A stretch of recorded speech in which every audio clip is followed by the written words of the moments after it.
Today's story does not take place in Solia. It takes place in an entirely different world, far off into the future. On the outskirts of a metropolitan city, deep into empty plains where, miscellaneous factories and such reside, there is a prison bus on the dirt road with all manner of very nefarious and dangerous looking individuals. Some that probably look like they don't deserve to be on that prison bus, approaching the Hildergleen Correctional Facility. And two individuals in particular are on the back of that prison bus. And those are the two individuals that are going to be the focus of our story today. So, Chico, if you could describe your character, please. Okay. So my character is a little Italian man.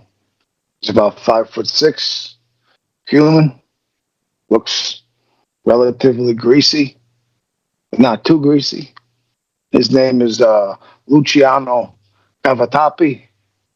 They call him One Nut because he's got one nut. He's a relatively aggressive, angry, kind of a smart ass, pretty hot tempered, so it doesn't take much to set him off. Very violent. Murder is something that it's become a regular part of his life, so very kind of cold to that. He prefers to kill people by hand with the use of up close and personal weapons like a knife or a dagger. But he often takes joy from bashing people's heads in on the side of the curb with his foot. So he's a little fucked up, this guy. And the suit that you've become so familiar with wearing has been replaced by some denim prison blues. A collared shirt that's a slightly lighter shade than the rough denim pants that you've been given to wear, with the sleeves rolled up, and your greasy hands and forearms just sort of shining a little bit. But given Guanchile's past, there was very little question that this would be his present and future. As for the other individual next to him, Aurelius, can you please describe your character? Yes. And this character is a tall, half elf, half human. It's a thief. He's kind of specializes, at least for the gang that he's a part of, is when they need to get in somewhere and not make too much noise is when they call him up. Kind of specializes in stealing items that they may need from people that they don't necessarily want to just kill and take from, as well as, they kind of look to him for when they want to steal other shipments of alcohol from, rival gangs without, spilling too much blood. Has the same mother as the gentleman beside him, and both kind of grew up idolizing, or at least he grew up idolizing, the guys walking around on the street, and always wanted to be a gangster from when he could remember.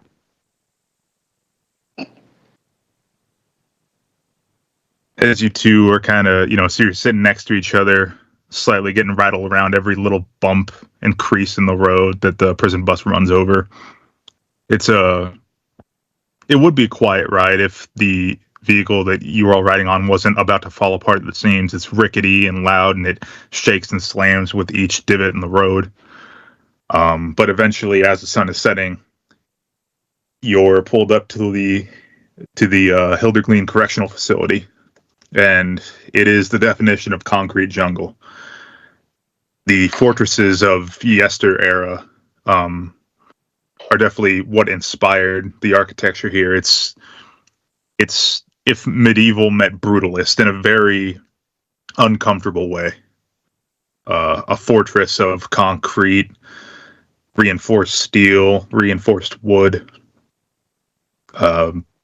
Likely all the accents that you can see on the outside are put there only to give even more of a sense of you're never going to get out of here. A gate is opened. The bus drives in to a depot lot looking area where you're all offloaded in chains and handcuffs and led inside to the very strangely damp but also just cold and sterile looking interior, though nothing about it is clean. It gives the uncomfortable unfamiliarity of a sterile environment. You're filed into lines, you're assigned prison numbers, you're escorted to your cells, and by the time that's all said and done, chow time has already passed, so you both end up going to bed a little hungry. But you're both put in a cell together. So as the guards are, tapping their batons on the iron bars of the cells to signify the start of lights out, what do you two do? B.A.T.R Gaming presents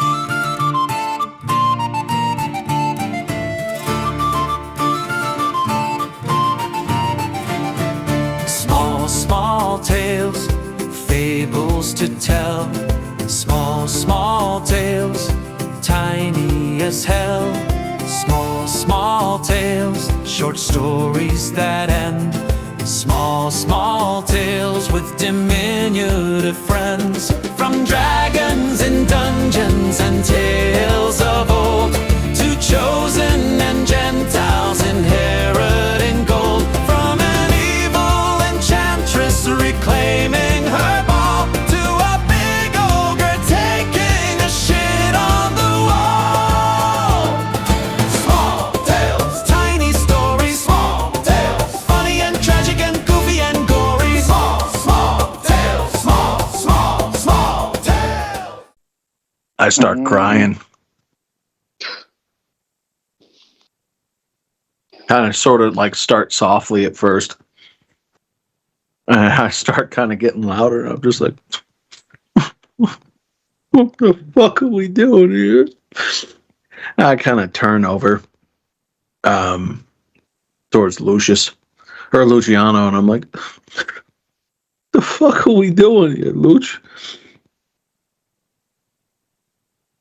Now, I'm going to look at him and go, I'm going to slap him in the chest and go, what the fuck are you crying for? Listen, we got ourselves into this on our own. All right? As you always said you wanted to be a gangster, this is part of being a gangster. So, you're going to fucking cry all day? You're going to buckle yourself the fuck up, and we're going to run this joint how we were running shit outside. I kind of like sniffle a little bit, like wipe my eyes.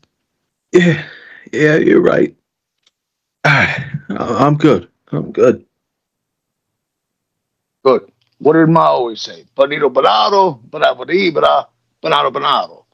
You know? That means you got to pull yourself up by your bootstraps and you take what's yours. And if it ain't yours, you better hike them bootstraps up a little higher and take it anyway. Remember how Ma used to say that? God bless. Rest in peace, Ma. I kind of, kiss my hand a little bit, and I'm like, and point to the sky. I'm like, that's right. Rest in peace. All right. So here's what we're going to do. I'm going to get a good night's sleep. And tomorrow morning, we're going to find out who's running this place. And we're going to make sure that we're able to take that from him. All right? Capiche? Yeah, that sounds good. Hey, maybe we see All right. Frankie the Gills is in here. Yeah, I heard he was doing a stint out this place. Well, if he is, we'll have to roll him in because we could use as much of your family's help as possible. All right. Well, I'm gonna go to sleep then, Luch. All right. You have a good night, Guanchao. Have a good night.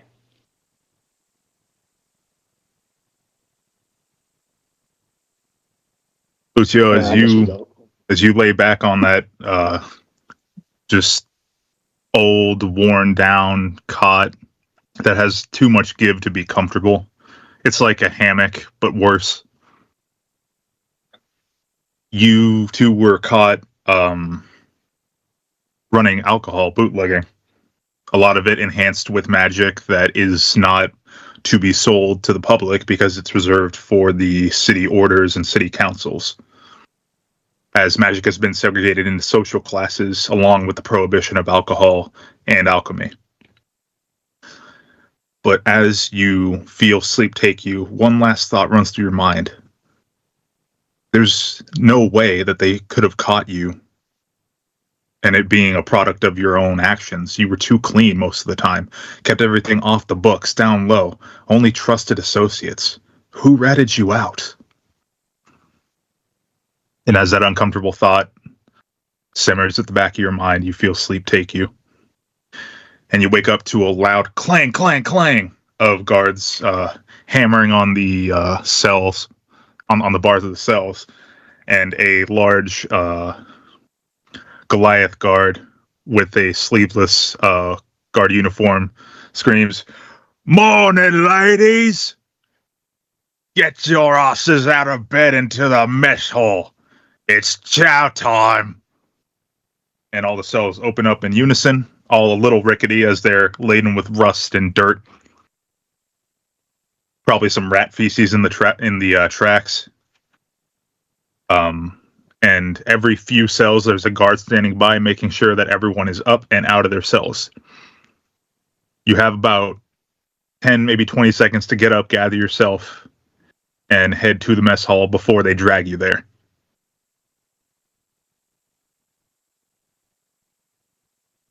All right. Fuck. Minga.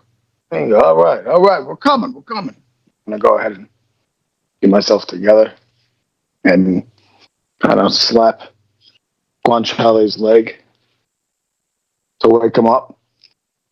Come on. As you guys exit your cell, you hear a heavy, not quite labored breathing. It definitely feels purposeful, but very bestial breathing behind you, and the heat and just smell of what is unmistakably orc breath tickling the tops of your heads and your hair. And if you dare to look behind, you will see a prisoner in similar clothing to yours, but obviously much more stretched out and faded with time. A middle-aged, grizzled orc with one of his eyes clawed out, and this massive, toothy maw in a evil grin. And he goes, "The Panucci brothers. I know you lot. Looks like you finally got what's coming to you, eh?" He bends down to Guanchale, an inch from his face, and says, "You're in my house now, oilies. Sleep with your eyes open, or you'll sleep with your skulls open." I kind of look at him, and in orc, I say, "You better watch that other fucking eye with the way you're talking to me." Roll an intimidation check for me, please. Oh, this ain't gonna be good. Fuck this up. That's, My dice out that's, too. that's a fucking 5 + 2 for a Okay. total Let's of see what- 7. All right, let's see. Oh my god! You can get your head bounced off the fucking table. Yeah.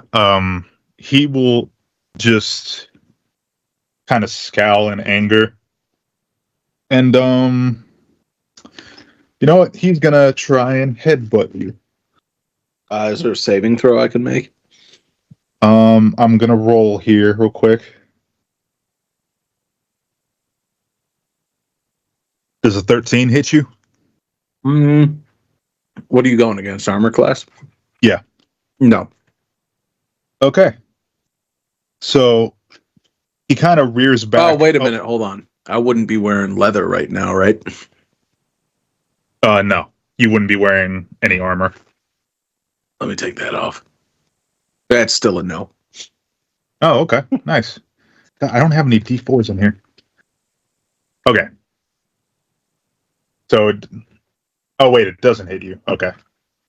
So he kind of winds back a little too much, telegraphs his move a little too much, and you see it coming a mile away. And you kind of just step out of the way and you pull, if you'd like, you pull Lucio with you so that he's out of the way as well. I don't. Okay. I forget to pull. I don't think to pull him out of the way. Oh Okay. my god! Well, it doesn't damage you, but you definitely get shoved around, Lucio. But he's thrown off balance by his own attack because he didn't expect you to see him coming with the headbutt, and he falls flat on his face, and just a massive thud. Ow! Yeah. I laugh at him. I'm like, again, in orc, I'm like, hey, better look where you're fucking going, eh? All right. As you're busy trash talking him, both of you guys get a baton to the back of the spine.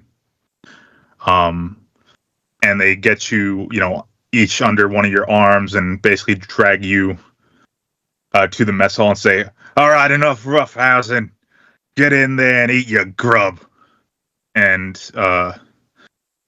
even though it definitely smarts, you figure you got off lucky because there's about 6 guards on that orc, and they're batoning the crap out of him, seeing as how he instigated it. But they're definitely not letting you away without at least a slap on the wrists.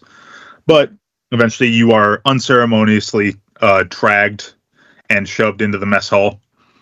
And if you thought it looked like a concrete jungle on the outside, the word jungle doesn't even begin to express how rowdy and chaotic this mess hall is. There's chatter all over the place. There's there's people betting their cartons of milk and bread on card games. People yelling at the lunch workers, the kitchen workers, all sorts of craziness. But as you're shoved in, another guard directs you to grab a tray and get in line for your food. And you don't seem to have much choice in the matter. Can I like kind of look around or look ahead and see what they're serving? It looks to be like rice porridge and like some moldy fruit. Like maybe a quarter an apple that's, definitely been sitting out for a little bit. But hey, it's sustenance, even if that's all it is. Mm.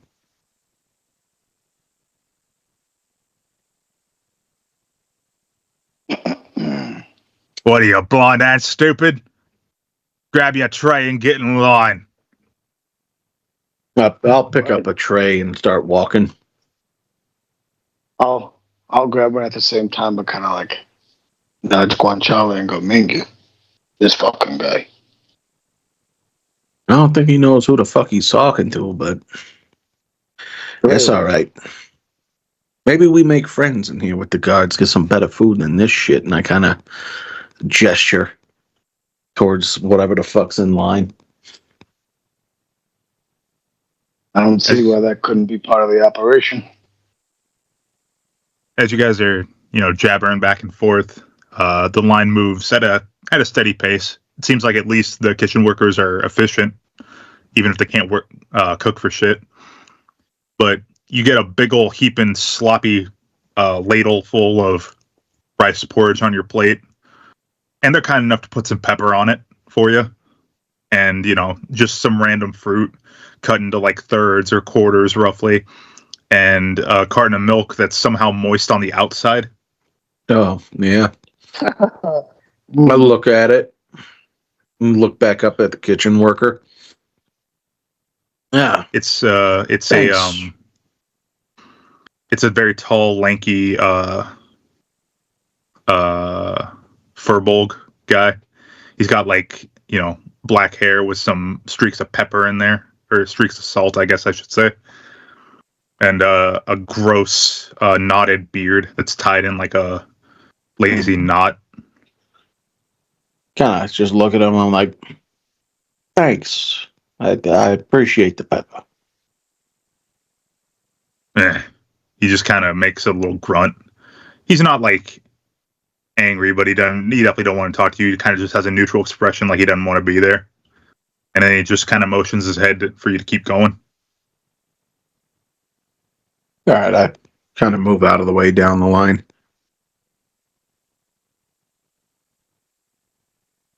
As you guys move down the line, you get a spoon and a crumpled napkin each, and find a table that has some room. You're lucky enough that the people that are sitting near you, give you a little bit of room, if for no other reason than they just don't care to associate with you, and they leave you alone mostly.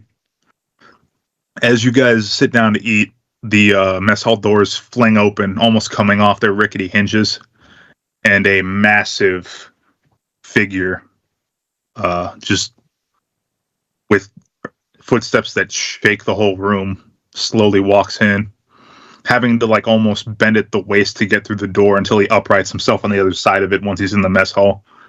It is this massive minotaur with dark brown fur and a nose that has a few scars on it. Seems like he might have been slashed by a bear or some other large animal.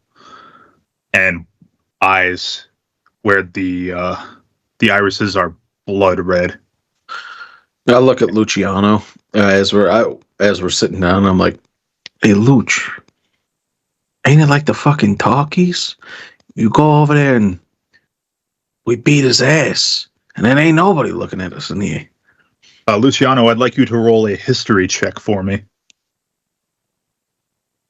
Okay. All right, 1 second. Oh, fuck it, she just disappeared. Okay.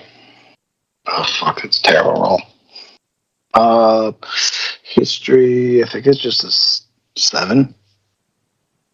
You rolled a 7? Yeah, I rolled a 7. Is there a modifier for your history? What falls under history is intelligence. No, I don't have a modifier because I made them dumb on purpose. Okay. You know what? Since you guys are part of the criminal underworld, I'll give you advantage for this roll. So go ahead and roll again. Nice. He's like, I need you to remember something. He's like, don't get yourself killed, please. I rolled a 14. Okay. Easy enough.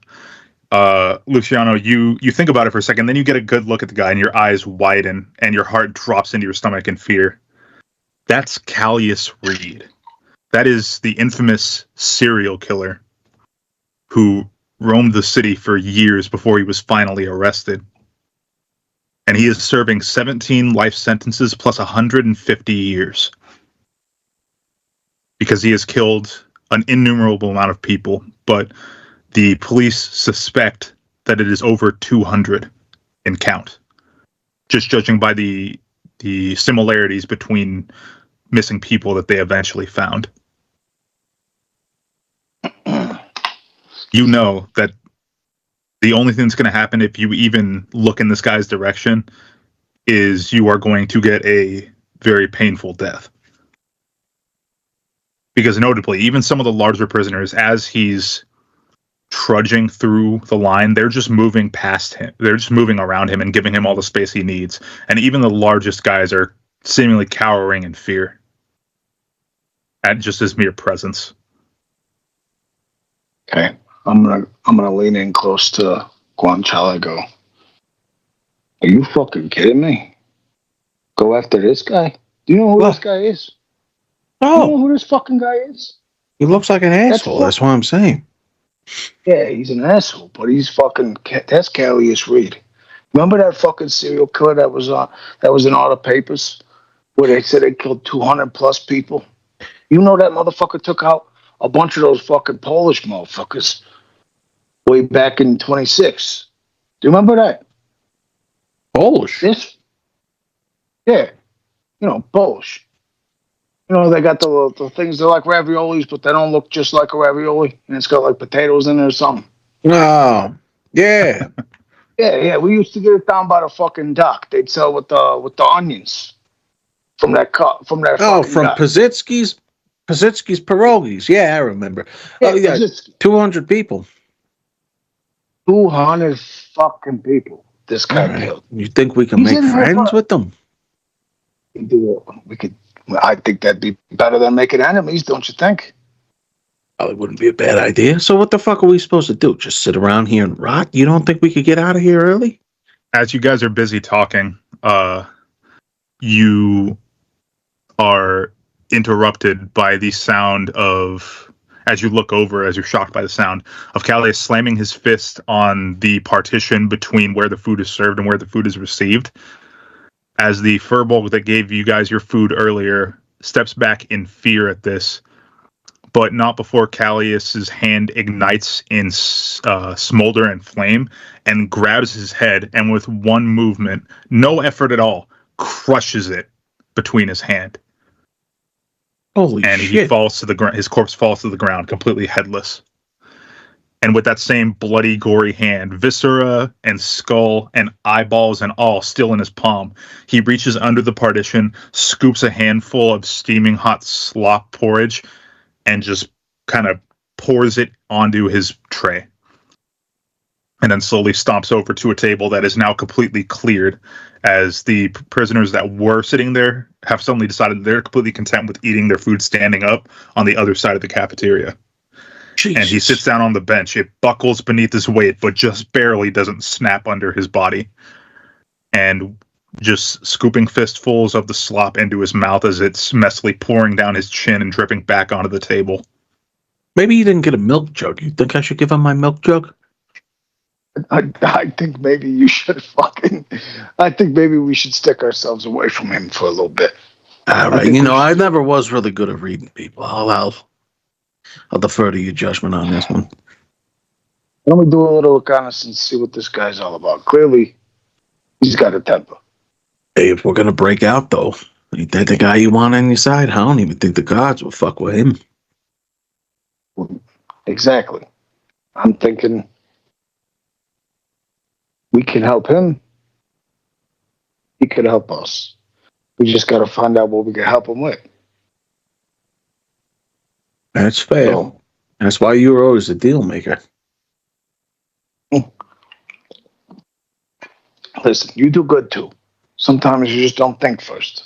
But we don't need to get into this. We could talk about it later. I need your confidence. It's fucking piss poor. Ma always used to say, your brother's going to be something. But she'd say, like, your brother's going to be something, Anthony. But my name's Luciano because she missed her lover. That's Dad. So, Yeah, she did. yes, You're right. she really did. Dad was a good man. Good man. All right. Well, we should probably go ahead and fucking, I don't know, start asking some questions around here. Can we say we observe the tables around us to see if there's any people that look like they're chatty? So your guys' family did business very intimately with the halfling crime families. So go ahead and roll perception to see if you see any halflings that seem like they fit the mafioso image. Okay. Now I'm doing a perception check, you said? Yeah. God damn, every time this thing fucking closes. I got a 13. Both of you can roll for this, by the way. 13? Well, for perception. Yeah. All right. Yeah. Let's see what you roll. Come on. I don't think my perception is going to be good. That is 11 minus 2 for a Oof. 9. Okay. What, you got a negative fucking So, Yeah, it's wisdom. I am fucking not wise. Clearly. all right. So Gonzalo, you really don't see anyone, but Luciano, you see a halfling that you feel like you might have seen once or twice, and you might maybe even spoken to him a few times. He's eating with a few, associates or friends of his, and if you approach him, do you approach him? Yeah, I'll walk on over. All right. As you approach him, he kind of notices you at the corner of his eye, and he looks a little surprised, and he goes, "Boy, Jesus, the Panucci brothers. Oh, I wish we met under better circumstances, but it's good to see a familiar face in here." And you know this man as Seamus O'Hare. He is part of the halfling mob. He is a low level enforcer. He ran enforcement at a cat house that also doubled as a bar. That was also caught up in the bootlegging scandal about a half year prior. Was this So cat you- house full of tabaxis? Oh, yes, it is, my friend. Wait, can you say his name? Again, I'm writing it down. Seamus O'Hare. Seamus O'Hare, and he's part of a. He's part of the What halfling gang? mob. The halfling mob. Ran a cat house. Yeah. Got caught up in bootlegging. Also colloquially known. Jesus, I can't talk today. The Emerald Clover family is their He's name. part of the Emerald Clover family. Yep. Does he have a nickname? No, they just call him Seamus.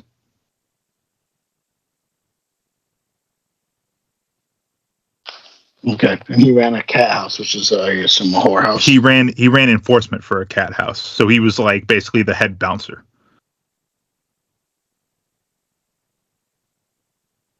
Okay. He's friendly. Yeah, you guys did business with the halfling mob, so you're on good terms with the halfling mob. All right. I'm gonna go. Oh, Seamus, Mango. I heard you did a bid, but I didn't realize you were gonna be over here. How are you doing? Unfortunately, I'm stuck in here for about 18 more years, but hey, at least I don't have to go it alone now. No offense to you, fellas. And he turns back to his friends, and they all chuckle a little bit. He says, "Sit down, join us for a game of cards." You know what? I would love that.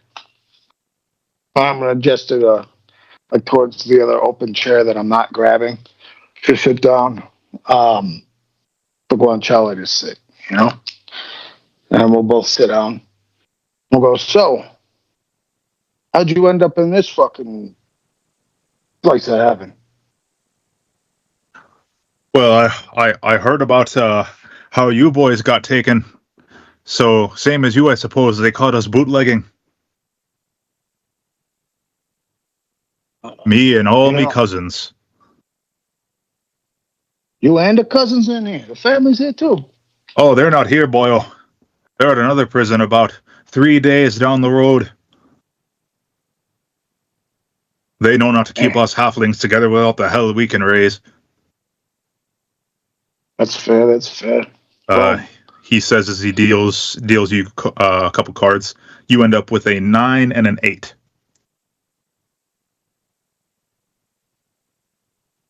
Oh fuck! You're going to be actually gambling.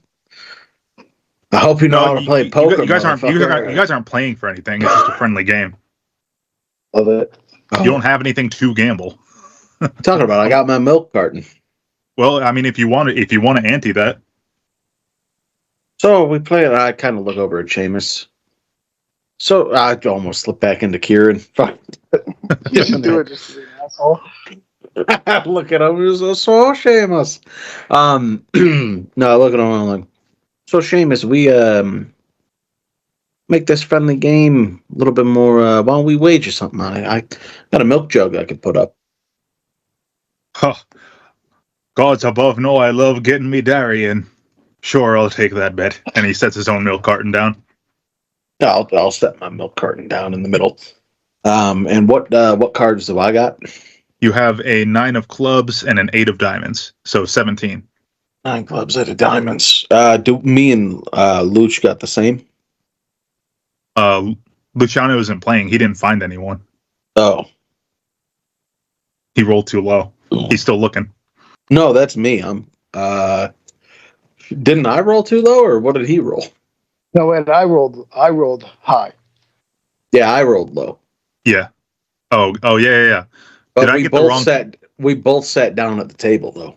Oh, okay, gotcha. I must have missed that part. My mistake. Okay, so you're both there, but only you are playing. Only I am playing. Am I right about that? I think I'm playing too because I got a 9 and an 8. Yeah, you gave cards. him the 9 and the 8. You gave Tyler. I think the 9 Shane's and the 8. the only one who. On Charlie's the only one who had milk though. I am the only one that had milk, but I brought that up as a. I thought we were both playing. My bad. Okay, so yeah, you're both there. You both drew a 9 and an 8. Funnily enough. Oh, right. very nice. 9 and an 8. Fuck yeah. Is this like blackjack or something? Yeah, you're just playing blackjack. Okay. Oh, I thought we were playing poker. I was like, fuck, I got the worst start off. Well, it's not that bad, but I can turn it around. 9 and 8. I'm gonna stand. All right. I'm going to stand too. Would you look at that? Birds of a feather. And he will, let's see. He will hit.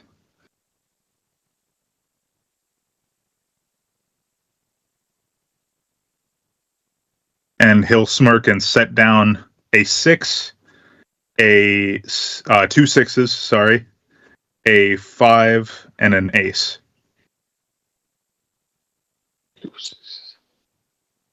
So 18.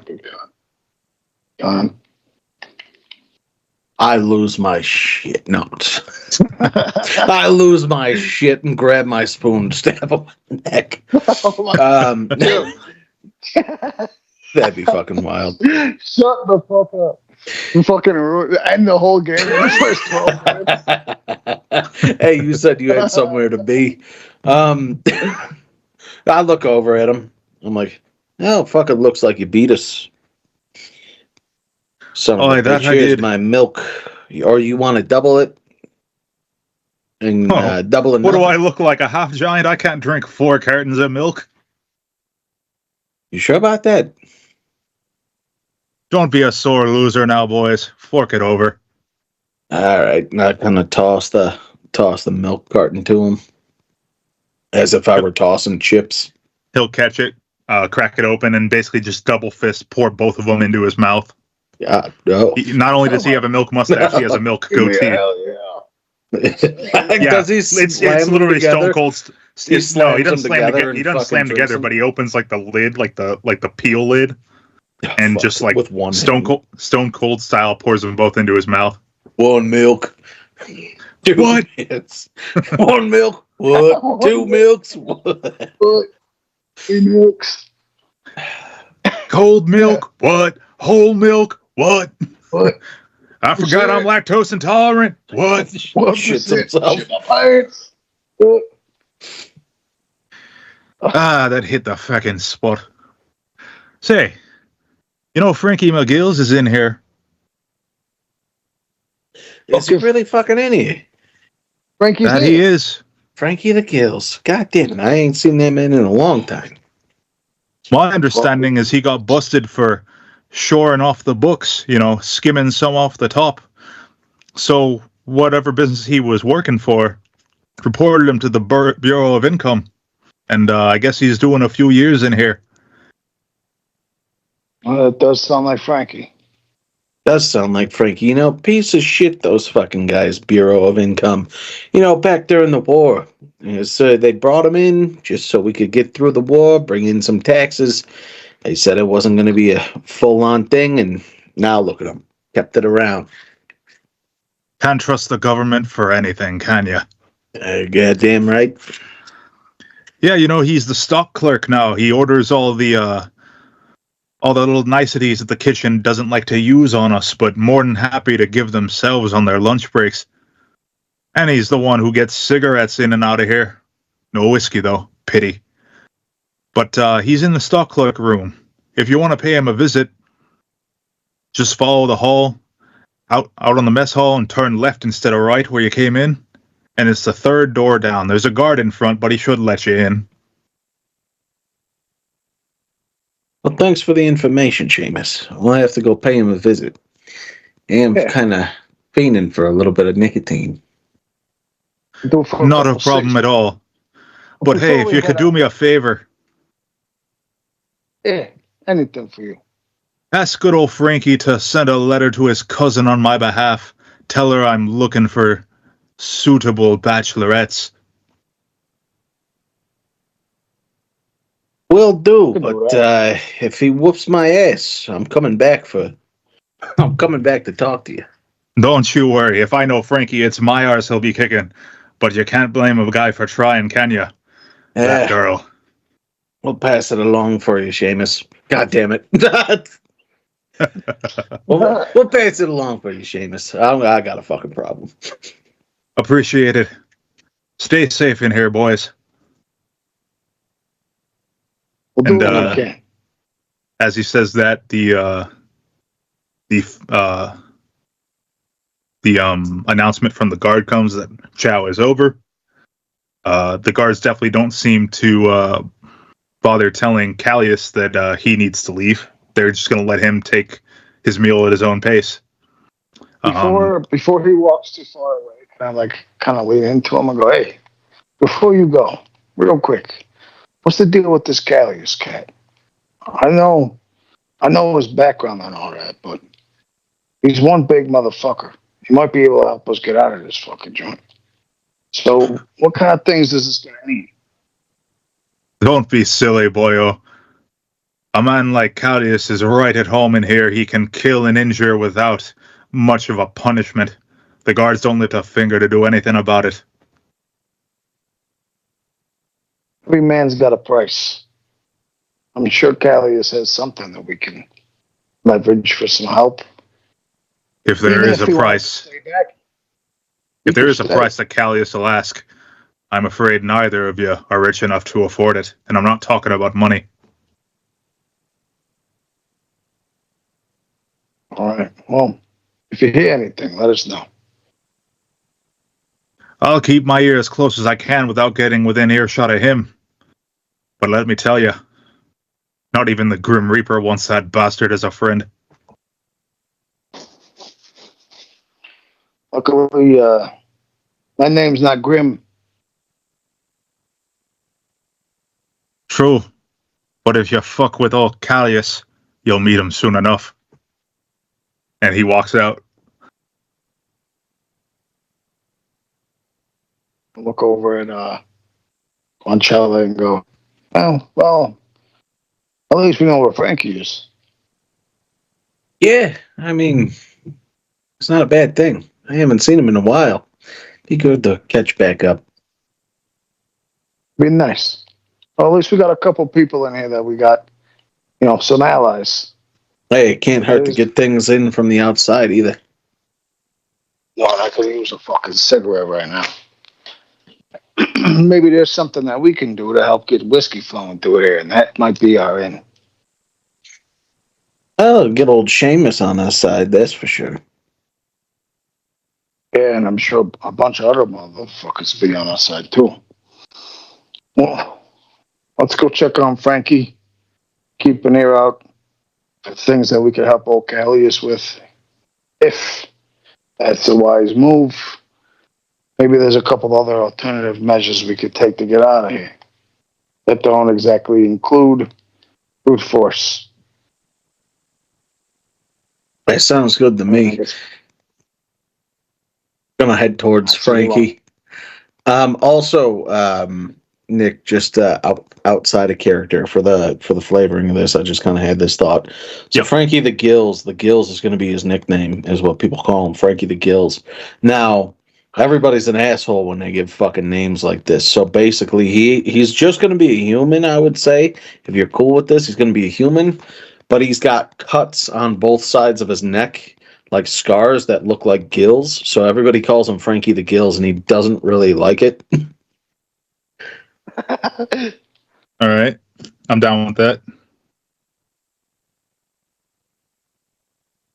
He doesn't really like it. Yeah, he doesn't really like it because we're giving him shit. But, you know, it is what it is. Comes with the territory. Sure. So as you guys approach the stock clerk office, you hear a record player playing. And it's playing a familiar tune that Frankie would usually request to have played whenever he was in a speakeasy or a club. You know, it's relaxed, it's elegant, it's kind of kind of tune that makes you want to sit down and roll your shoulders back and close your eyes as you listen to it. It's Stardust by Clank Sinatra and fucking Jenny Hoodman. Clank Sinatra. Clank Sinatra Yeah, and Jenny Goodman. Yeah, Warforged singer. Yeah. The velvety copper pipes of Clank Sinatra. There you go. The velvet lined copper pipes of Clank Sinatra. Clank Sinatra. Clank Sinatra. Yeah, Clank Sinatra and fucking Count and Basie. the battery pack. We're just gonna keep Count Basie. Yeah, Clank Sinatra and the battery pack. And the backpack. Yeah. Backpack. Yeah, I like that. So the guard sees you. He opens the little like partition window that leads into the stock clerk office, and he mumbles something. And you hear Frankie's nasally voice on the other side. What? Really? Well, let him in already. And the guard opens the door and gestures for you to go in. Kind of walk in and I just look at him and throw my arms open like I'm like, oh, Frankie the Gills. Who would have thought I'd find you in here? Hey, it's the Panuccio brothers. Come in here, come on. And he gets up and gives you guys a big old hug. So what the fuck they put you in here for? I was hearing it's something to do with cooking the books. Yeah, I got caught, got a little sloppy. That's what I get for working the books while I was half in the bag. But hey, I got it made pretty well in here, you know? I get to play my music, I get my cigarettes, nobody fucks with me if they want their commissary. You know, I got a pretty easy 4 more years in here about. But I heard about yous. You know, yous guys got caught up in the bootlegging business. I told you that's nasty stuff there. You don't want to go messing with booze. You know, they've been cracking down on it for a while now, almost a decade. I mean, no disrespect to either of yous, but I can't believe you schmucks would be dumb enough to pick that up and run with it the way you did. I mean, Christ almighty. Hey, listen, Frankie, I was never too wise. You know how it is, but God, the money. And I kind of look over at Luciano and I'm like, ain't that right? I mean, come on, tell him. The love of all our lives, if I don't know it. The money was fucking good, Frank. The money I'm was sure fucking it was. I'm sure it was until it wasn't, though. You know, that's how they always get you. That is how they get us, and that's how they got you, huh? I guess so, but you know, I got a couple lady friends on the outside keeping what I could, you know, keep hidden. You know, for when I get out, I'm gonna get myself a nice car, get myself a nice place, maybe open a cabaret somewhere. You know, start from zero, but I won't really be starting from zero. You know what I'm saying? Frankie, a couple lady friends on the outside. You can't trust those whores with your fucking money. You're damn right I can't. That's why I planted some shit on him. I told him, hey, listen, sugar tits, if you go ratting me out for more of this money I got, I could put you right in here with me with the other lady folk, though. You know what I'm saying? Fucking Frank. Frankie. You've always been a fucking class act, Frank. Listen, you open up that cabaret club. If you got this motherfucker Clank Tanatra playing at your club, you know I'm there. Oh, You those better be. beautiful You better be there velvety opening night, copper both of pipes. yous. Both of yous, you better be there opening night. But don't bring no booze with you, because I don't need that shit coming around my place. No disrespect, of course. Hey, you haven't I heard? understand. About 4 or 5 years' time, they're looking at winding this down. Obviously, the One Nut family, Big Boss has got a couple of contacts in government.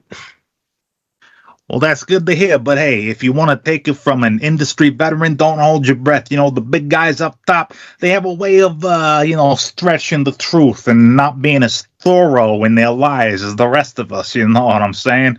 I mean, I pray that everything works out for you, and maybe if it goes away in 5 years' time, they commute your sentence. That'd be all well and good. I'd love to see you on the outside, but I mean, let's be honest with ourselves here. The boss and all those people like them. They're great guys, fantastic. I have nothing bad to say about them, but running things at the top, that's just kind of how it goes. You got to keep the little guys in the dock. Listen, Yeah. Frank, that kind of brings us to a little bit of business we might have to talk to you about. Oh, do tell. And he actually takes out a few packs of cigarettes and hands one to each of you. It looks like they've already had a few smoked out of them, but nicotine is nicotine.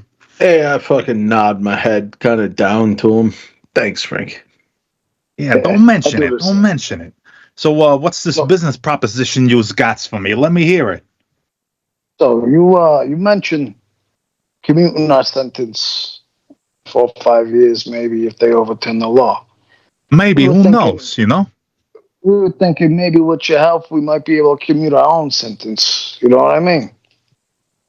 I'm not sure I follow. What are you trying to tell me here?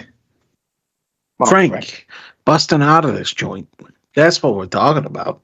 Whoa, whoa, whoa, whoa, whoa, whoa, whoa, whoa, whoa. And he kind of puts up his hands and he's like, puts a cigarette in his mouth, he lights it, and while he's lighting your guys, he's like, listen here. I mean, that'd be all well and good, but I'd have to keep my head on swivel and keep my head way down low. And if I can't go get my money from all these bras that I got it saddled up with, I can't make a living. I can't do nothing. I can't open any businesses. I can't run any cigarettes of my own. I was gonna start up a cigarette company too once I got out of here. Frank, calm down. Relax. Slow the fuck down. Listen, you know how to get things in here. You could probably Well, yeah, that's what they pay me for, Yeah, but if you got things in, you could figure a way to get things out. I mean, honestly, I kind of lean in, put my elbow on the counter, and kind of lean into him. Frank, there's got to be a way. Same route you use on the inside. You can get people out. I mean, you haven't looked around for any sort of, I don't know, weaknesses in their security. Maybe any walls we might be able to tunnel through, get into a sewer line, crawl through a couple miles of shit to get out of here. Nobody looks at a man's shoes, Frank. Jeez, Loach. I mean, I don't know. I don't get out to the yard very much. Those guys. I mean, I got to run up a lot of pull with a lot of those guys, but those bigger fellas, the Orcs and the Goliaths. I mean, they'll eat me alive. If I go out there. So I mean, I could put a few feelers out. I got a few people in here that owe me a few favors. If you give me a few days, maybe I could come up with something for you. I mean, I'll definitely have people look around. But right now, I don't really think I got anything for you. I mean, look, I can lend you a few packs of cigarettes to sell if you want to make some cash in here for the next few days. And, you give me half back. I let you keep the other half. Bingo, bango, bungo, done deal. But that's all I can do for you at the moment. Listen, Frank, all I'm trying to do here is kind of figure out where, we could possibly get out of here. There's all I'm looking for. It's just maybe routes on the outside. I'm not looking for you to do anything that's going to get you in trouble. Don't worry about that. But I'm just saying, a little bit of help in here would go a long way when you're on the outside trying to start that cabaret club up. Hey, listen, boys. I didn't say no, all right? Did I say no? I didn't say no. I just said I don't know yet. But you have my word, all right? As far as I'm concerned, using my cousins, using my blood. We work for the same people. We steal from the same people. We kill the same type of people. You know what I mean? So we're family in here. You have my word. I'll have a few people that owe me some favors. Go out to the yard. Maybe I can grease a few palms in here. See what I can get rolling. And I'll send a letter to these cells once I have something figured out. Okay? All right, Frank. Listen, one last thing I gotta ask you. What's with that big Minotaur fuck, the one that killed over like 200 people? You think there's any way we could get him to help us? What, Reed? You got a Yeah. death wish or something? Listen, there's got to be a reason he did what he did. Maybe he wants to get back out there, start doing it again. I ain't got no problems with that, as long as it gets me out of here. Listen, Lou, some people are just not wired up right. You can't talk sense into them. I think Callius Reed might be one of those motherfuckers, you know? Yeah, maybe you're right, but we'll see, Frank. We'll see. Listen, I'm willing to stick my neck out a little bit for you to get out of here, but even going anywhere near Callius Reed, I'm sorry, that's no can do. All right. Seems to be the same story we're getting from everybody on the inside. Well, anyway, Frank, I appreciate what you could do for us. All right, we look forward to getting that letter from you for a little bit more information. And don't worry about Reed. All right, just pretend we never said nothing. Well, I ain't worried about nothing, boys. You know, I'm safe here in my office, you know, so, you know, I got nothing to worry about. I just don't want you two to do something stupid and get your heads crushed. Fair. Hey, one more thing. Where can we get a decent fucking meal in here? Well, you came to the right place, gentlemen. And he opens up a drawer and he drops two little honey buns that come in tins that are labeled as such, like the peel top tins. You know, like they look like military rations, but you know, it says iced honey bun on the top. I look at Luciano and I kind of roll my eyes a little bit, look back at Frank, and I go, Frankie. What? I run the commissary in here. Frankie, the real shit. You know what I'm talking about. Garlic, onions, tomatoes. We gotta make a sauce. Oh, fucking food. Not this bunny bullshit that the kids eat. All right. Look, there's a lady back there in the mess hall that if I slip some dollar her way, you know, she'll cook something up real nice. And she's friends with the clean lady and the nurse that comes through here at night. So, you know, I can send something out to her and I'll get something, you know, taken to your cell at the end of the night. Hey, listen to her. We'll make when we get our calls in, we'll make sure to call in some of the money we got from the outside. Make sure everybody gets paid, huh? Oh, I know you boys are sitting on some fat stacks of cash, so don't you worry. I know you're good for it. All right. And then one more thing before we go. One more thing. He kind of, you know, rolls his eyes, kind of, you know, jokingly. He's like, "Aye, all these favors, all these one more things. Come on already." Well, don't you break my balls, Frank. Don't break my balls. Listen, it's a good thing for maybe all of us. Now, this one's actually a real business proposal. All right. I heard that there's no whiskey in here. Now, that's a pretty large blank space in the economy in here, don't you think? That's just cigarettes. That must bring in nice money for you to have these nice things like this, Frankie boy. But imagine the money you could make if we were bringing in some whiskey too. Maybe some shine. I mean, boys, it's nice in theory, but I mean, think about it for a second. You know how many palms I'd have to grease to even get that in here? All the letters and calls I'd have to send out. You know, I'd be in the hole just from selling it after all the money changing I have to do just to get it in here. But what if you didn't have to pay for the hooch itself? Would that make it better? What if we had a guy who delivered to your connect on the outside, some of our own. Just because we were running it, didn't we were also making it too, Frank. How do you think we got so much money? Whoa, hold on. You mean they didn't get all your stills? Never. You always got to diversify. All these stills. Frank, what are you talking about? Is that why What are you we- two schmucks bought all those shacks up in the back country? Frankie, how do you think the moonshine gets made? Hey, we had a thing. I mean, what are you going to do? You're going to keep importing from the country up north, the Vanadians? You think we're going to keep importing liquor from the Vanadians and not go and make our own? You know, you boys, that might just be the first brilliant idea I've heard in here. Listen, all right. don't get me wrong. Vanadian Club Hooch. Fantastic whiskey. But you make your own, mix it with a couple things here and there. All right, Make all more right, I money get in it. the I get long you. run. I think I'm following. I think I'm picking up I think I'm smelling what you're stepping in. You know what I mean? All right, you got a contact, you got a name, you got a number I can call? Yeah, of course. We got Mickey 2 times. He's the distiller that we kind of go through. We got him on a payroll to make sure he goes through all those different stills up in the back country. Oh, there. Mickey, yeah, I know him. You know, him and my cousin Rhonda dated when they were in school. No Oh shit. yeah.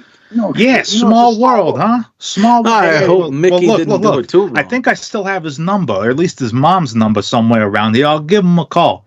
All right, I'm gonna need some information from him. I need to know that it's all above board. I mean, nothing against you fellas, but I just got to double check these things. But hey, if it all goes through, you know what? I bet I could arrange a delivery next week. How's that sound?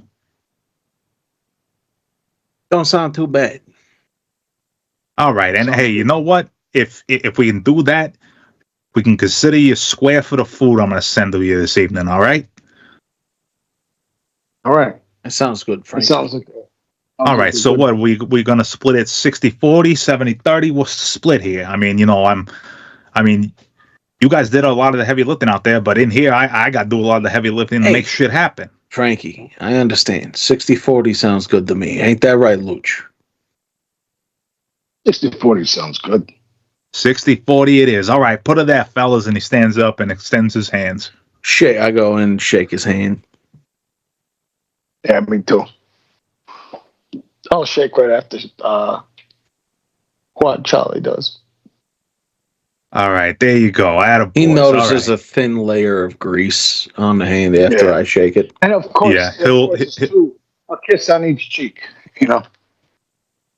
Ah, bellissimo. Come on, bring it in here. And he gives each of you a hug. I'm gonna cry. He He'll feels kinda- like family. He'll kind of discreetly wipe his hand off on his pants. And he's like, all right. Now go on, get the fuck out of here. It's almost rec time. You two look like you go out and, pump some iron, lift some weights, do some jumping jacks, some shit, get some energy out. Go on, go. I start walking. We both start walking out. And just as I get to the door, I turn around. I'm like, oh, Frankie, that reminds me. Seamus was asking about your sister. Ah, that motherfucker. He just won't let up. Every week he's in here. Hey, call your sister for me. All right. I'll write her a letter, but don't tell Seamus this, but he's not exactly a confirmed bachelor type. He's not very popular with the ladies. I went to school with some of his brothers and cousins, and they always told me that he was fumbling every step of the way. So tell him to don't expect no miracle, okay? But I'll see what I can do. All right. I'll pass it on. If it gets that fucking Irish off my back for a little bit, I guess it's all worth it. But he better not knock off my fucking sister, or I'll knock him out. I'll knock all his teeth out. You know what I'm saying? All right. We'll let him know. Hey, Don't jeez, get- calm down, Murdoch. Jack Murdoch. All right. I get it. It's not you guys' fault. It's just, it's just that motherfucker in here all the time, every day, every other day. All right. Hey, listen. Guanciale, Luciano, thanks to see you. I hope have a good day and welcome to hell. Am I right?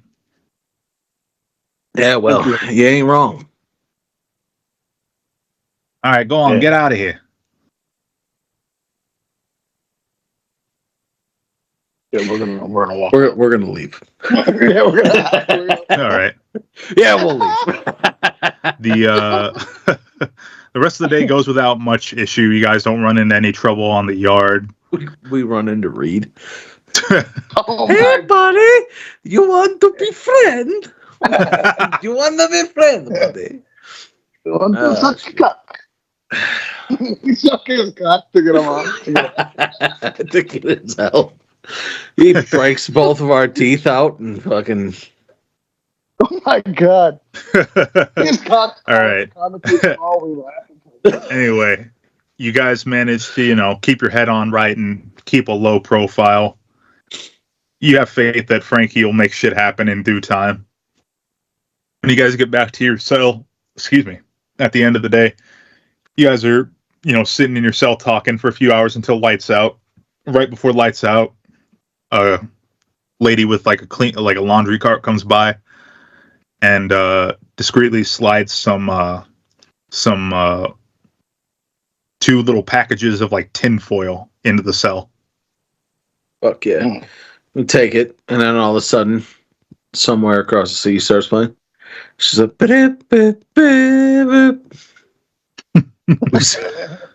Somewhere. we on the sea, somewhere waiting for me. And then we start slicing we start making sauce in the cell. And the foil is kind of shaped into like a bowl kind of thing, and then there's a separate little layer of tinfoil wrapped around the top. You open them up, and each little tinfoil bowl holds some garlic and pancetta carbonara. Fuck yeah! And you guys have some, like some shitty sporks to eat it with. Are these metal or plastic sporks? Well, it's probably metal, right? Yeah, it's metal.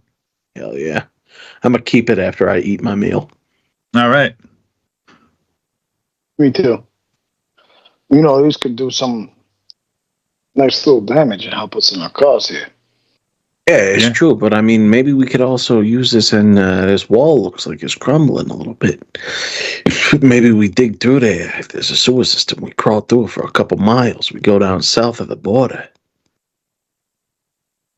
Oh, you work on that. All right. Are you gonna sharpen those into shivs? I'm gonna sharpen mine. 100%. Yeah. Okay. Go ahead and roll. It's prison, baby. We stabbing in this bitch. Okay, I guess roll a d20 plus your dexterity modifier. Oh, fuck yeah, dude. Oh, fuck yeah. Just off the initial roll. That's a fucking nat 20 with a +5. Sharpen my bitch to razor edge. Oh, boy. Oh, yeah. Go ahead and add up. I did 21. Okay. So, dang, bro, we're going to stab Reed to death. All right. So, what? Guanciale rolled a. What did you roll? A nat 20? 25. Yeah. Yeah. So, go ahead and add a +1 dagger to your inventory.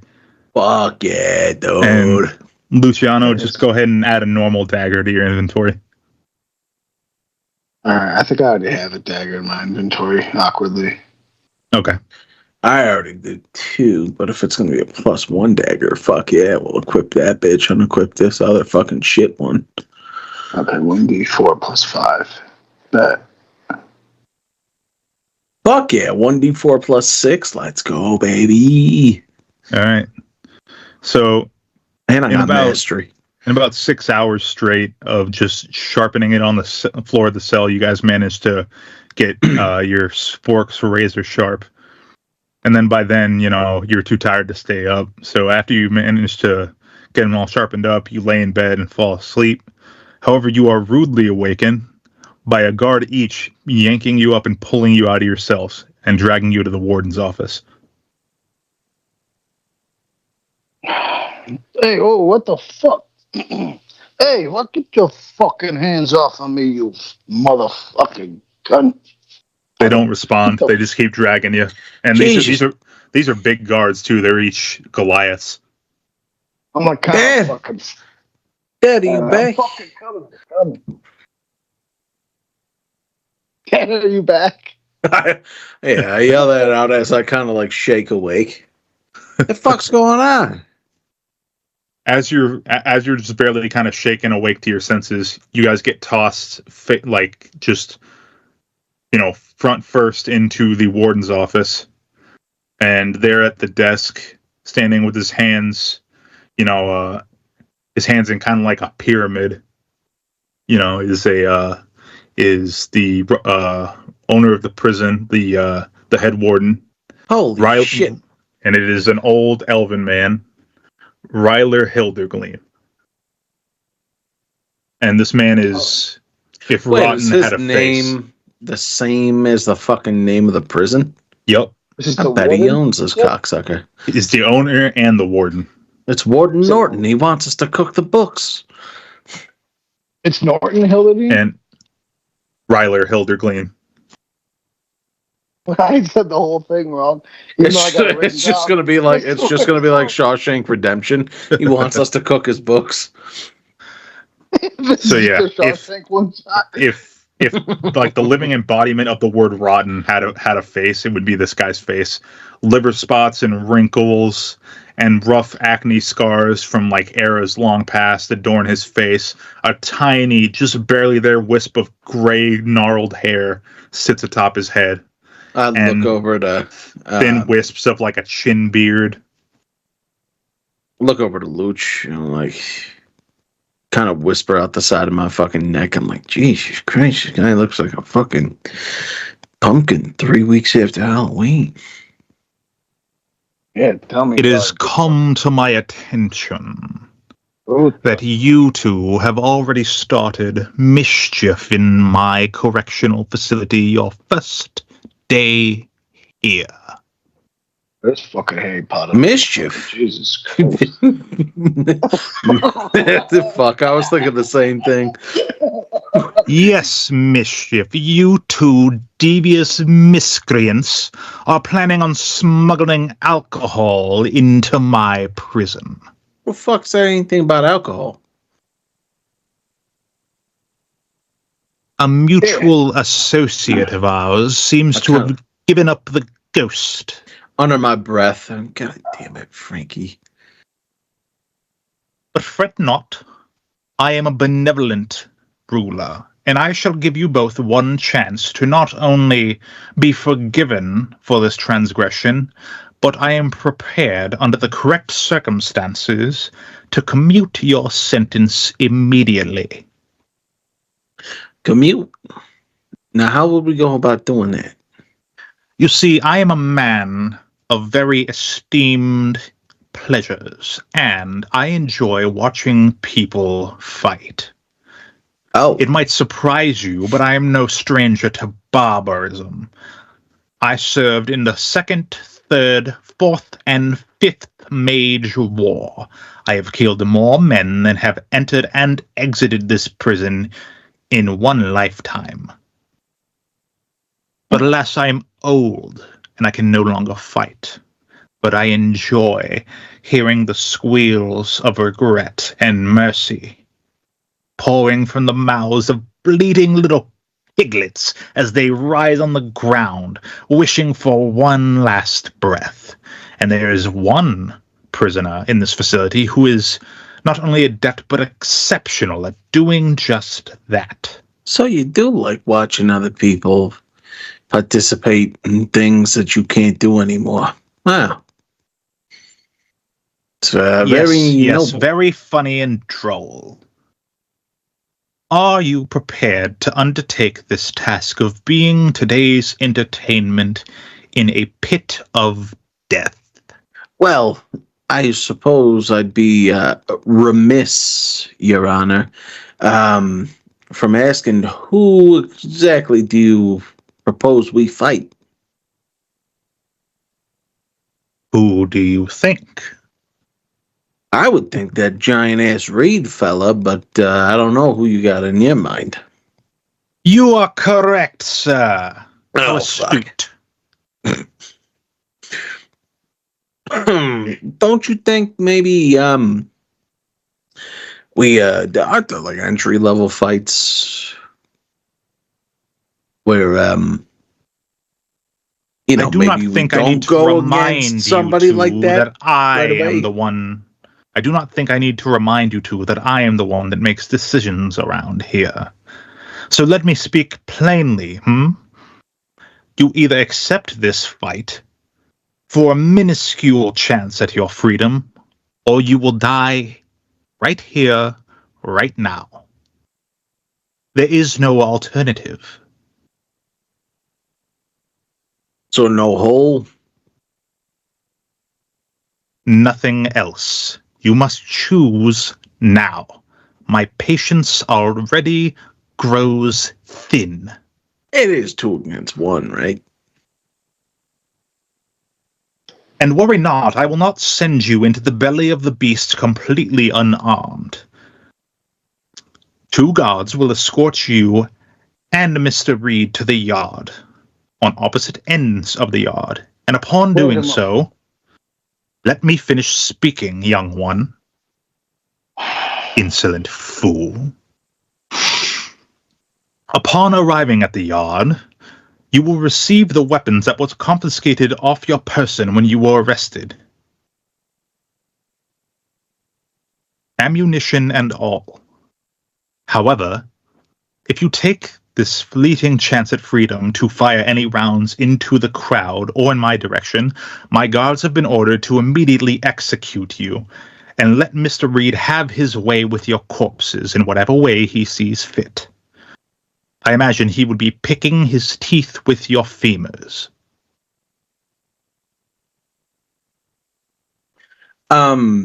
Quick question. Is there like any no out of character? Oh, okay. Are there? Yeah, I'm like, yeah, no, not out of massive character. My wife may have came in and distracted me for the last 2 minutes, 3 minutes. No, you're not. He's not gonna have to repeat all that. No, I don't want to repeat it, but we got to fight this fucker Reed. Yeah. Yes. What I want to ask out of character. Yep. Can I make a roll for like, fuck. It's gonna have to be perception or something like that. Actually, no, insight wouldn't really do that. Could I make an investigation check to see if there's like any cell keys in this room? Because it is the warden's office, right? I mean, upon your immediate perception, you see that it's like everything's pristine, everything's put away. The only thing on the so there's no like keys on anybody's fucking like hips or anything. No, the only thing on the desk is a buzzer, presumably to call guards, that's bolted into the top of the desk. Fuck, there's like nothing that could be useful to us in any way possible in this room. No, not really. God damn that son of a bitch! Fucking put together Harry Potter cocksucker. Fuck. All right, never mind. That ends my question. All right, he's looking at you expectantly. All right. Well, So, just want to do a recap with my brother real quick to make sure I'm understanding things correctly. And I'm going to turn to Guanchel and go, hey.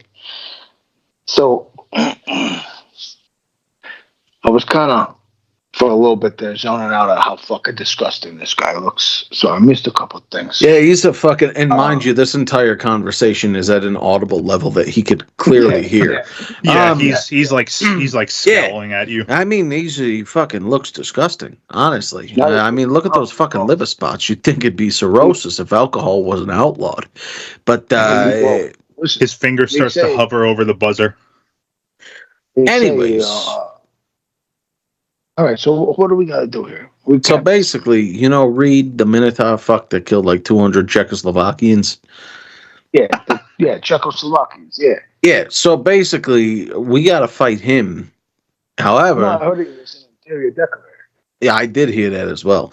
His house looked like shit from what I heard from the policeman that arrested him. But that's neither here nor there. Anyways, basically, this guy is saying we got to go fight Reed. because he's horny for like blood or some shit. So we got a fight Reed. But apparently he said, I'm not a savage. I'm going to give you some help and you're not going to go in unarmed. So all the shit that we had with us when we got arrested, we're going to have again. So that means I got my gun and my switchblade. But I mean, honestly, I think this, I whisper so that warden can't hear. Like, honestly, I think this shiv that I made is a little bit better than my switchblade. I might be keeping that. And then, but anyways, yeah, we got to fight this guy. Go back to normal volume. I'm like, but anyways, we gotta fight Reed, so this guy could get off on all the blood and shit. Okay. Well, if we got some weapons for this fight, then I mean, I got a club, a dagger, and a fucking revolver too.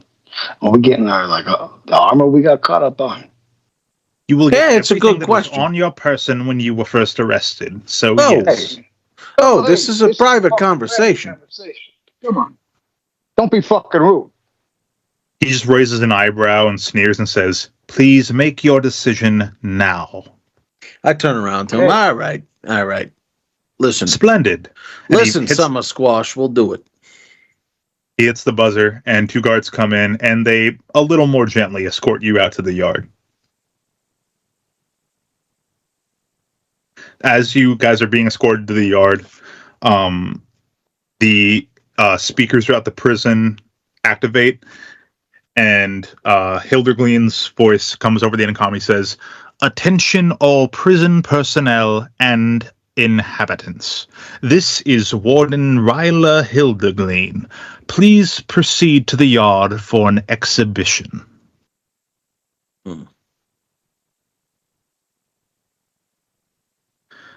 As you guys are escorted to the yard, 2 bags are dropped in front of you, presumably containing all the belongings that were on you when you were initially arrested.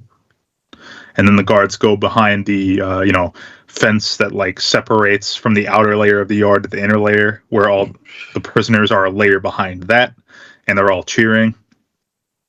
And a guard tower at the corner of the yard is where you see the warden standing with his hands folded neatly behind his back, presumably, as he's just watching.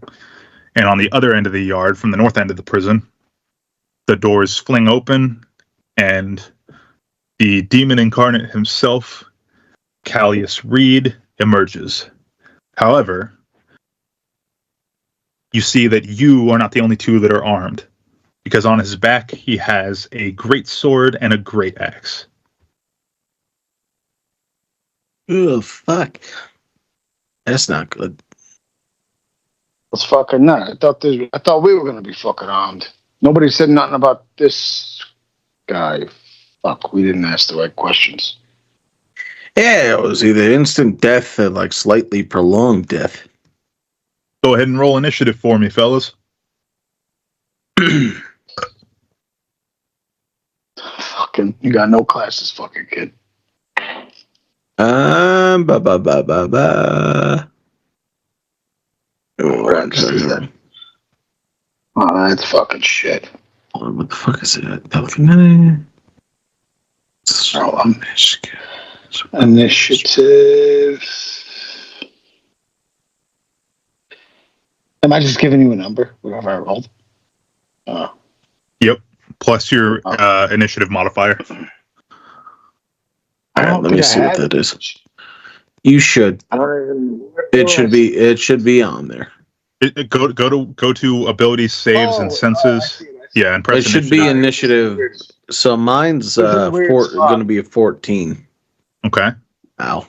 Yeah, mine's actually the same. And before we get into this, yep, let me take a piss. All right. All right. Yeah. While he takes a piss, I'll also take a piss. Great. Double Fantastic. piss. You should also take a piss. Oh no, I'm good. I took a fat piss before we started. Piss. Take the fucking piss.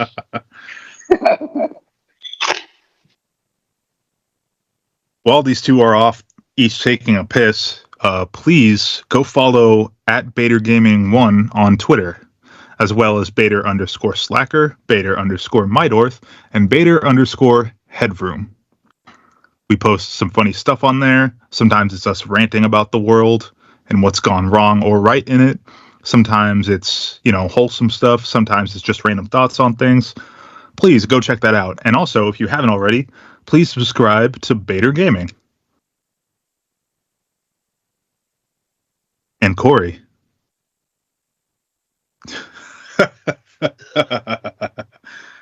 You enjoying, Corey?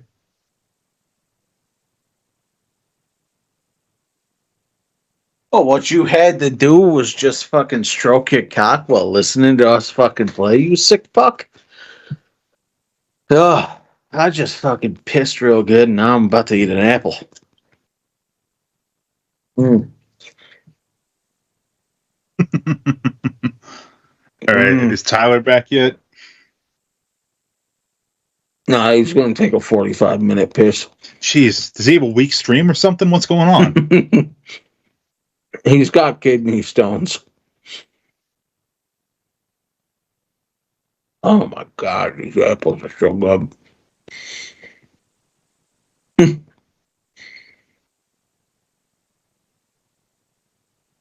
It's all about that tongue game for him. You got to work them Kegels once you hit 40.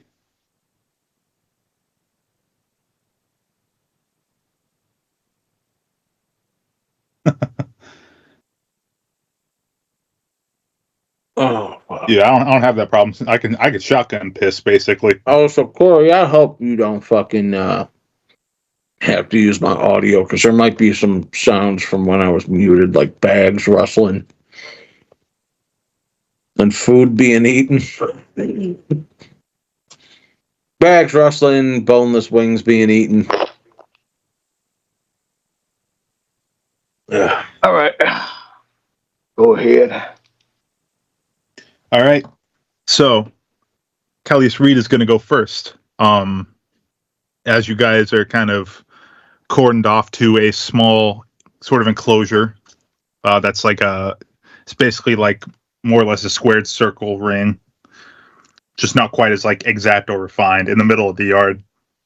Callius Reed lets out a primal minotaur roar, and his horns, eyes, and hands ignite in smoldering flame.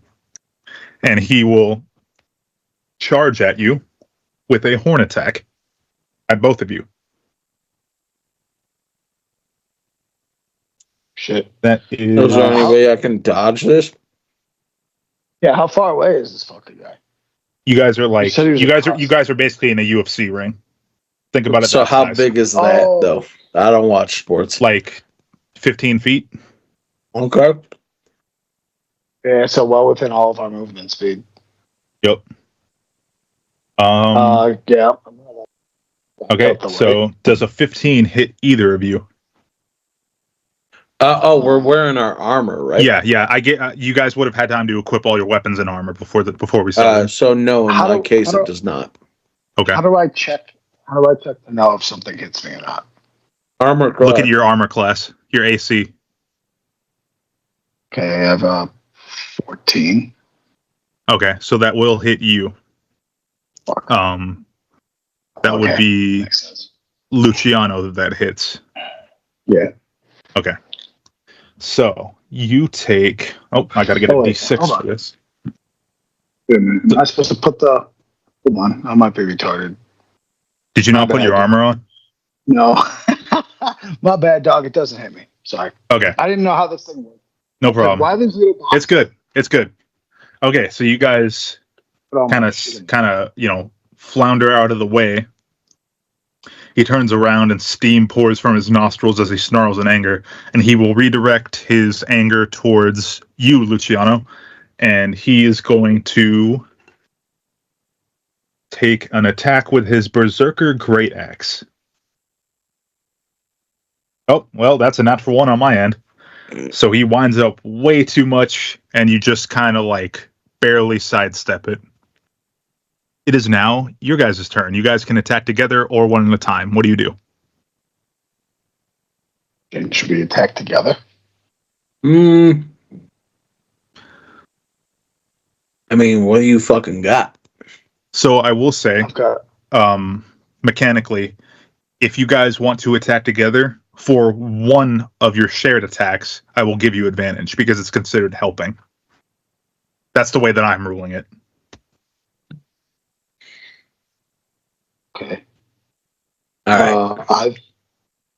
I've got a club, a dagger, and a revolver.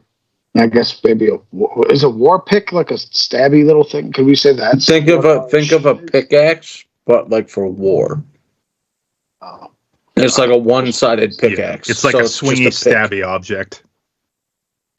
okay, so not something that would be. I'm trying to find something that's like close to the shiv we made.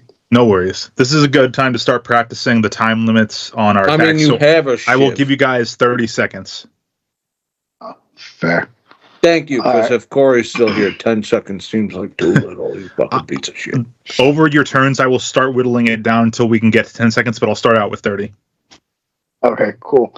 I go high, you go low. Yeah. All right, I'm gonna take the club that I have, and I'm gonna fucking swing it at like his chest, I guess, or head. You know, I'll go Okay. with the head. So you're calling your shot. Remember, that's a disadvantage. So if you guys are attacking together, it'll even out, and you just do a normal roll. Yeah, so as he does that, I'm going to kind of like run towards him and then slide and kind of try and slice at his hamstring. Okay, that's a little more involved. We're within 15 feet, though, right? Yeah, I guess I can't give disadvantage because it's at advantage and the disadvantage already. So, yeah, go ahead and both of you just roll straight. Oh, fuck yeah. We're rolling to hit, right? Yeah. I rolled an 18. All right, that hits. Let me see what the fuck. Oh, funnily enough. Okay, I guess I got plus 10, so it's a 23. Okay, that hits for both of you. Both you guys roll damage. All right. Okay. 1d4 plus 6. All right, where's my d4? So Now I had a plus 10 to hit on a fucking dagger, dude. That's crazy. Oh shit! I probably should open that thing up. All right, you said a D4. What the fuck? Oh, fuck. That was a D10. My bad. Uh-oh. D3. We're gonna get used to these dice. I don't think I... Oh, no. I think I lost my D4, dude. Is it the triangle? The D4 is a triangle, right? Yeah, but there's two triangles. There's a D10 that's a triangle. Fuck me. Do you want me to roll a D4 oh, wait for a minute. you? Found it. It just didn't come out of the bag. Okay. No shit. That's going to be a 4 plus 6. Okay, so 10 damage. And for you, Chico? 3 plus... This would be strength, right? Yeah. I think 3 plus 5, so 8. You have a 20 in strength? Yeah. Wow, okay. All right, not bad. Oh, you probably didn't need to plus all those strengths. Oh, wait, no, that was another character. Never mind. All right. You each have one attack left. Oh, we get 2? Okay. Do you guys? I'm pretty sure at level 12 you guys have 2 attacks. Well, for Go what ahead and check. class? So go into actions, and it'll tell you your action economy. It'll tell you how many attacks per action you get. Attacks per action, I only get 1. Okay. I go into what? Go into actions. Okay, I'm in attacks per action. I have 3. Oh, wow. Shit. Okay, so you can make 2 more attacks. Whoop his ass. I'm going to take the club. I assume is he on the ground? No, he's still standing. Oh, word. Uh-oh. I'm still standing. I'm gonna take looking like a soul survivor. Sorry. I'm going to take the club and I'm gonna fucking swing at his. Keep in mind, you don't have to call your shot. You don't have to specify an area if you just want to do a normal attack. Remember, if you specify, you're at yeah. disadvantage. If you just say, yeah. I'm going to swing my club at him, it's regular roll. All right, I'm gonna swing my club at him again then. Okay. All right, and then let me roll. Oh fuck! Wait, wait. I have this. I think I'm looking at this right. Yeah, 1d4 plus 5. Oh no, I got a 4 on the fucking swing plus 5, so 9. Yeah, Right? that misses. Is that how that works? Yeah, that. Well, that, no. Wait. No, Did you roll a d20 or did you roll your damage? Rolling to I rolled hit a is a d20. I rolled the d20. Okay. So what did you do Yeah, 1d4 for shit. then? No. I was just saying. I was reading something out loud. Oh. So He's saying he rolled a 4 on the d20, I think. yeah, I rolled a 4 on the d20, and then I added my. Okay. No, you don't add the modifier for the, or you only add the modifier for the hit/DC. Okay. No, you have a base attack bonus. Yeah, which is my saving throw says it's have. So No. in here it shows strength plus 5 for my thing. Like Right, but if you go under actions and you go to your weapon that you're trying to hit with, there should be a hit/DC. Yeah. It'll say plus says plus 10 for the 9. dagger. Oh, so then it's 9 plus or 9's a 4 plus plus 9. Oh, because I'm proficient in strength, I think, Yeah. right? But unfortunately, Oh, even with a shit. plus 9, that's not enough to hit. So I have 13. Yeah, Yeah. but unfortunately, that doesn't hit him. So it's a swing and a miss. You kind of you swing it, and then your grip is kind of not right, and it swings instead of at the point, it swings flat at the last second and just thuds harmlessly into his barrel chest. So you have one more attack. You have one more attack this action. Can you guys explain this to me real quick? For the club and the dagger, I have in the notes it says 2d6 plus 2. Is that supposed to be? That's damage. What's that supposed to be? It says true strike. Does that mean every time I use it, I have this? I'm supposed to be rolling a 2d6 instead of a 1d4? True strike. Yeah, that's a separate thing, right? Potentially, I think so. Might be okay. Go ahead and click on True Strike and tell me what it says.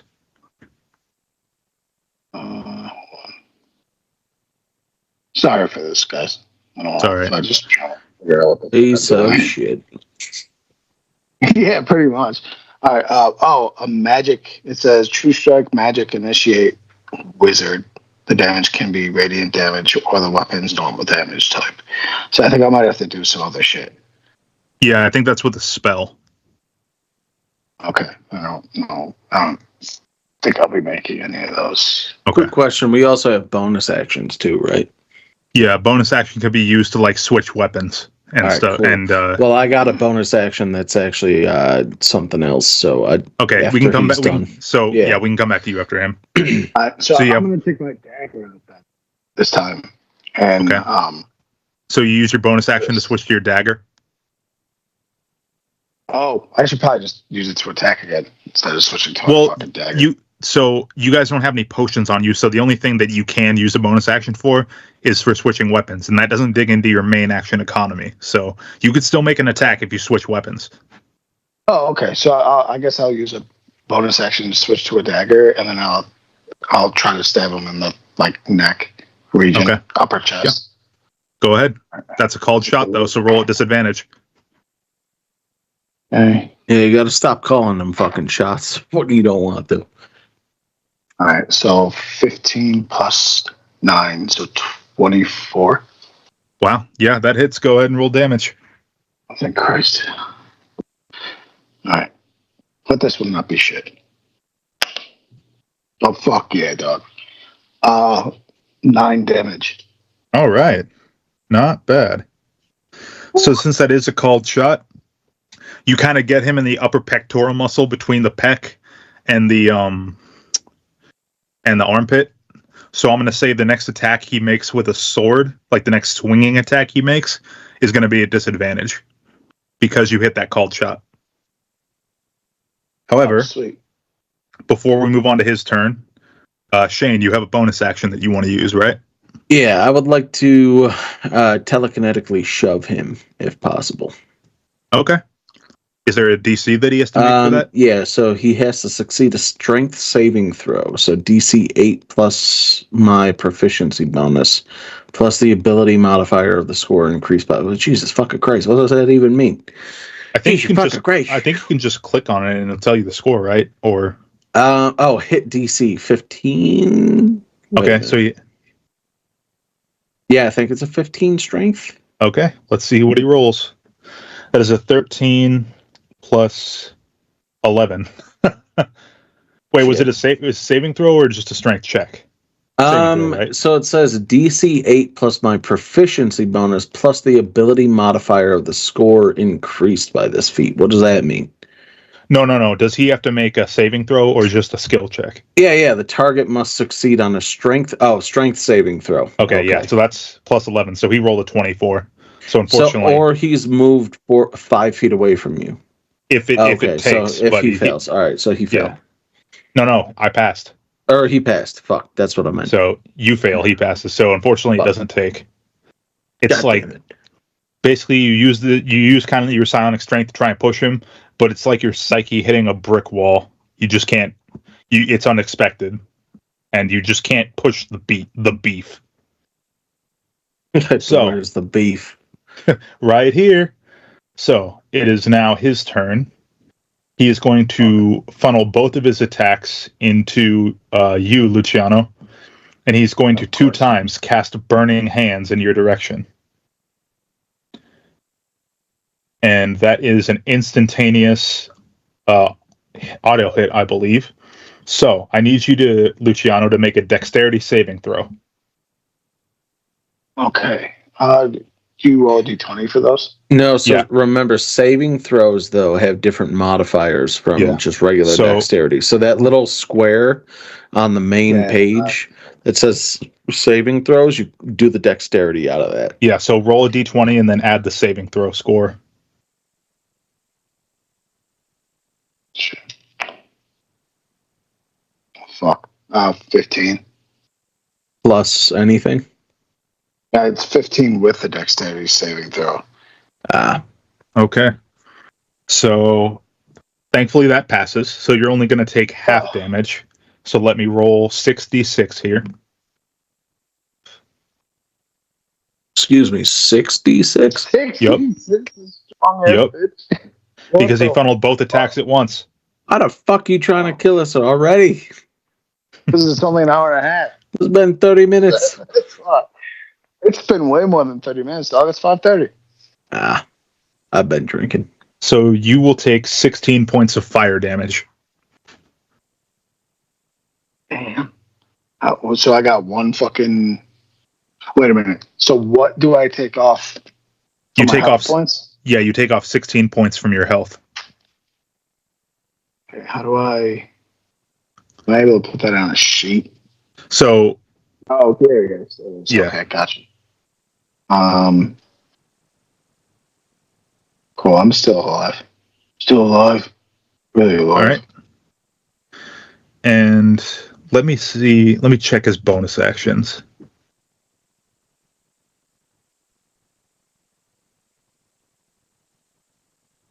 Jesus Christ. Fucking Jesus Christ, Chrissy. Okay. So, since I got a bunch of levels and stuff and feats, I can do one unarmed strike as a bonus action, I believe, if I'm reading this right. I think so. Yeah. Okay. So, Panchale, I need you... Actually, I don't need you to do anything. No? I just need you to tell me if a 22 hits you. Yeah, of fucking course it does, you cunt. You take 6 bludgeoning damage as after he finishes just microwaving your brother, he does like an overhead smash and clips you on the shoulder, and you're pretty sure your shoulder might be a little, maybe sort of dislocated. Fuck. And it's literally like someone just dropped a house on your shoulder. It hurts. Oh. However, that is his turn. So, who's next? Who wants to go first? Shane, go first. All right. Last time. I'm gonna shoot this motherfucker. All right. Go ahead and roll. 15. That unfortunately misses. No. He kind of just tilts his head down the perfect way where it just ricochets off one of his horns. Got horns? Oh yeah, that's right. He's a Minotaur. Duh. Any more actions or bonus actions you can make? I'm gonna hide. Where? Is there any cover? There is no any cover for you to Is hide this behind, all open? unfortunately. Fuck, hold on. Let me rethink that then. He said where? I fucking am I able to disengage? I'll let you disengage as a I bonus don't know action. what disengage fucking means, though. It doesn't That basically just explain it. means that basically means you can exit melee space without incurring an opportunity attack. All right, I'm gonna disengage. All right. It's not really going to help you because you're in a closed space, but you have disengaged. Thanks. All right, that's it. Yeah, that's it. All right. All right. I might as well shoot too. So I'm gonna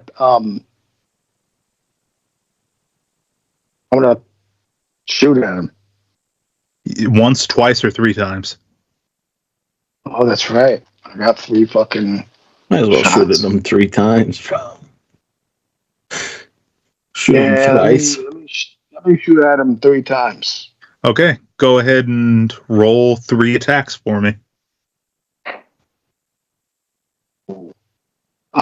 Three attack to hits. I got a 17 on the first one. Right? I don't add. Oh no, I add the revolver hit. Plus, Yep. So 21. All right. That hits. Go ahead and roll the second one. 14. That misses. And 19. Okay. So 2 of those hit. So go ahead and roll for damage twice. Dang. I have a 2D. It's a 2D8 plus. Per attack? Yeah, for damage. Okay. So go ahead and roll 4d8. I think this is. No, that's not it. That's this little. No. Yeah. Is it the little ball? Which one's the fucking D8? The D8 is the diamond. Gotcha. Sorry, homies. You're good. 84. And then 24. 24 total? I got do I add them? I add them together, right? Yeah. So 84 plus 24, so 108. I'm sorry, what? Is that correct? Or am I doing this wrong? Well, hold on. 108. What'd you do? That sounds like a lot, bro. It says 2d8s plus 4. Yeah, 2d8s plus 4, not 100 fucking 8, dude. So 2d8, you roll 2 8-sided dice and add those numbers together, and then add 4 to it. There's no way in fuck you got 108, bro. I rolled the wrong dice, dog. I was like, this doesn't really look like a diamond, but whatever, man. He found the nuke. He rolled the fucking the percentile die. I think so. Okay, it's gonna be the Rolled 8-sided. 100-sided Look for the die. diamond. Look for the diamond. I got it. I found it now. Sorry, guys. Okay. I'm Oh fucking- shit, that's funny as fuck. It is fucking funny. So 9 plus 7, so 16. Okay. Is that better? Plus 4.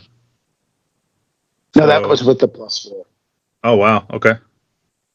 Unless I'm supposed to add like a strength to that. No, that's what the +4 is for. Gotcha. Yeah. So Well, actually, it'd be your dexterity with the gun. So yeah. Okay. yeah. So 16. All right. Anything you want to do for your bonus action? Can I fucking shoot again? No. Can I kick him? Unless you have an ability that says you can make an attack as a bonus action. No, I have a second wind. Whenever you activate your second wind with a bonus, you can move up to half your speed without provoking opportunity attacks. So, Okay. You can also draw upon a limited well of physical and mental stamina and regain 1d10 plus 12 HP. I don't know what that means. That means you can recover HP. So if you want to use that, if it's a bonus action, if it's a bonus action, you can do that. Yeah, let me do that because that fucking cunt just hurt me. So, all right, now I think I've got the right die. The 1d10 was the one I rolled the first time, I think. No. 2, 3, 4, 5. Okay. That's 5. 10 seconds per turn. This is not going to work well. Well, I got to learn. 19. Okay, that hits. Oh wait, sorry, I had a brain fart. 19 hit points. Yeah. Okay, so go ahead and add 19 hit points. Fuck yeah, dog. All right. All right. I'm done.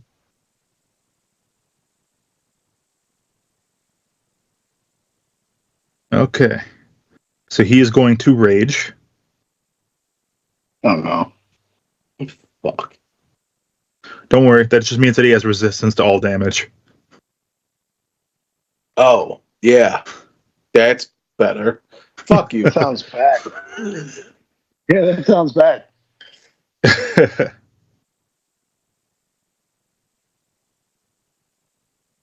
And he's going to use reckless attack to do an unarmed strike. Does a 27 hit you? Hit who? Hey, who? Me? Luciano, yeah. I think you know the answer to that, you motherfucker. Yes, I do. Yes, And because it's reckless attack, you take an extra 1d10 damage. So you will take a total of 15 damage. Glad I fucking healed. He will follow up with a great sword attack, which he has to roll at disadvantage because you injured his pectoral muscle. Ah, bitch. Pussy. All right, that's 28. So that hits, I'm assuming. Fuck yeah, it does. Okay. And you will take 15 damage. Fucking rat. And he will follow up as a bonus action with a goring rush. Oh, God. Does a 16 Stop hit it. you, Luciano? No, you would suck my balls. No? Okay.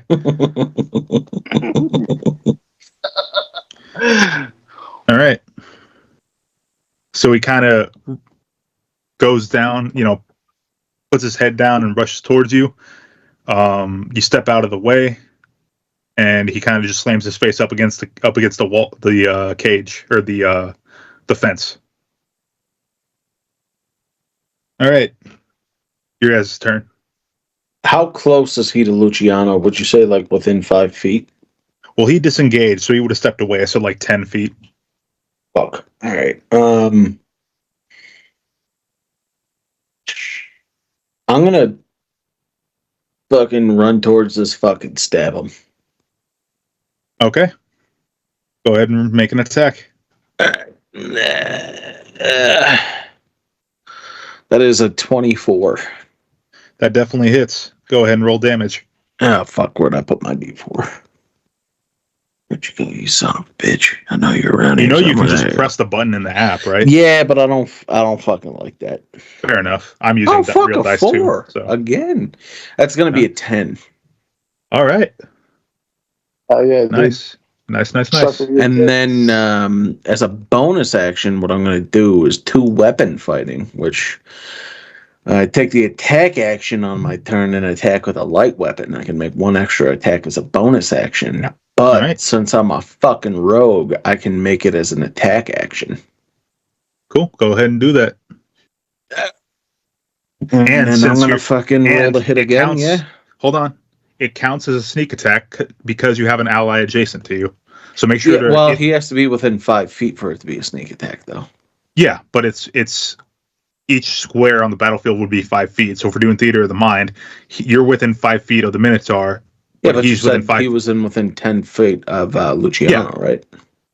No, he's within Luciano's 10 feet away from the Minotaur. So you're 5 feet away from him, 5 feet away from the Minotaur. So he's adjacent to you. So you can make that a sneak I attack. have to be adjacent to my partner, not the partner has to be adjacent to the fucking beast. Correct. Okay. I see what you're saying. So, all right. So I got to roll the hit again for that, right? Well, no, it's just if you hit, you get to do sneak attack damage. Oh, so that 10, I got to roll a 66 on top of it. All right. I'm just going to, I got to do that. I'm going to have to just roll that computer wise. So I don't have 66s to roll. All right, that is going to be 26 points of sneak attack damage for that first attack. Shoo! All right. All right, so then I'm going to use my bonus action to attack. However, because I have mastery with the dagger, it's going to allow me to attack with that same dagger, not as a bonus attack, but as a regular attack. Okay. Because it's a light weapon. So I'm going to, do I have to roll the hit again? I would assume. Yep. So that is going to be a 23. Does that hit? That definitely hits. All right, then I'm going to roll for attack damage. All right, that is going to be 2 plus 6, so that's an 8. Do I roll another d6 because he's within 5 feet of me? If you have a skill that says you 66? can do that, yeah. Well, that'd be a sneak attack, right? Yes, that would. Okay, so that is going to be 8 points of damage regular plus another. You shouldn't have told me about that. I wouldn't have known. Well, that's why you're lucky that it did. It's important to know your class. Yeah. That's going to be another 17 points of damage on top of that 8 points that I just did. Nothing to sneeze at. All right. Will that do it for your turn? Well, hold on. No, that's not going to do it because since that bonus attack that I did actually took place as a regular attack because of my mastery, I still have another bonus attack, which is going to allow me to again attack this man with a dagger. Okay. As a bonus action, which is going to be a D20, which would get me a critical, which is also plus 10, so it's a 30, so I know it fucking hits. Which critical is what, double damage? Yeah, you roll your damage and double it. Does it also double sorry. sneak damage? No, it's just on the regular attack, so double die on the regular proportion of the attack, I believe. So that's going to be a 4, so that would be an 8 plus Let me make sure 6, I'm getting this right. Oh, yeah. Double check critical. Does a critical hit apply to sneak attack damage? Yes, it does apply to sneak attack damage as well. So you double now it to this is where we 12d6. break out a calculator because I fucking attacked 3 times. So 10 for my first attack was 10 plus 26. And then plus 8 for the base damage on the second attack, which is plus another 17, right, that I had. So plus 17 for the 66. And then this is critical, so that's 4, and I double that to an 8. And then now do I double the roll and then add my plus 6, or do I double the entire, double the dice roll? Yeah, double the dice amount. So that's going to be plus 8. Plus 6 there, because that's double, so that's at 75, and then I got to roll a 66, which will be doubled because of the critical. God damn it, I need to pay attention because this is a lot of fucking damage here. Rogues at high levels, dude, like 10 and up are deadly. If you can I might sneak have attack. found my new favorite fucking thing. So that's 22, and then that's doubled, right? Nice with it though. The dice are doubled. So roll the amount of dice again. Yeah, that's 66 was at the 22. So plus that by 4. Or plus that times that by 2 is plus 44, right? No, you just roll the dice again. Oh, and you add roll it. the dice again. Yeah. Okay. So we're gonna not plus 44. Minus 44. So 75 plus 22. And then roll another 66. Damn. Yeah, That's the kinda cool thing about wild. rogues is that you can do sneak attack without doing the hide action if you know what you're doing. The way I read that, I thought my other player had to be within 5 feet. I didn't know I had to be within 5 feet of him. So that's plus 23. So over those 3 attacks that I did, that's 120 damage to this motherfucker. I might have to play a rogue in another campaign. That's kind of wild. All right. Did it kill him? as you're just stabbing this monster over and over again, you're putting a bunch of holes in him, and blood is pouring out of him more than when he gushed that dude's head like a grape. And he does not look to be in good shape. Okay. Fuck. Well, that ends my turn. Yep. That's a cool mastery feat. Fuck. All right. Well, you're making me have to think about shit. You know what? I forgot I was raging, so all that damage was halved to 1 to 60. To 60. Yeah, still decent amount of fucking damage though. Yeah, I mean he still is looking kind of rough, but he's not on his last leg. Okay, so Luciano, did you take your turn this round already? I don't think so. Okay, go ahead. All right. Well, while he's all fucked up, gun in hand, I'm gonna take another 3 shots at this son of a bitch. Go ahead. All right. We got a inventory. And just as a note, the crowd is silent now because they are used to people just getting thrown in there and immediately getting gored and split and ripped in half by Reed. But the fact that you guys are putting up this much of a fight, everyone's just watching in amazement now. We got a 23 on the first roll. All right, that hits. Got a fucking shit ass 7 on the second roll. That misses. And we got a 16 on the third roll. That misses. So one of those hits, go ahead and roll for damage once. I'm a slut bitch.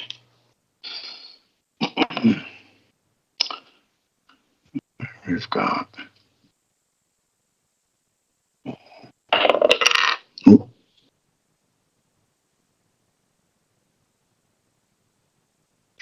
We got 17 damage. All right. Halved to 8.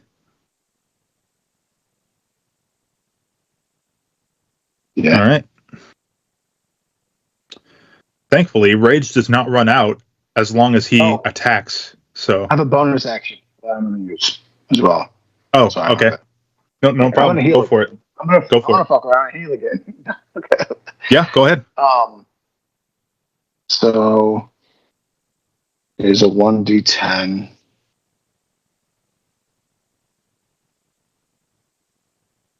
Mm-hmm. Yeah, there you go. Oh, thank Christ. Fucking 20. So I'm going to heal 20 back up. And now my turn is over.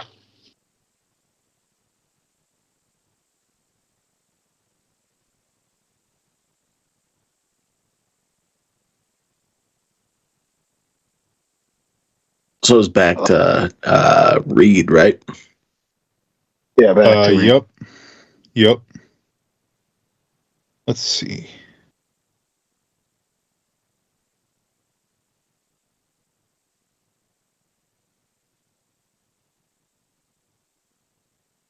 Okay, so while he's in a rage, he can't cast his Burning Hands spell, but he can attack. And he has advantage because it's a strength-based attack. So, Unfortunately, that pectoral injury is negated as long as he's raging.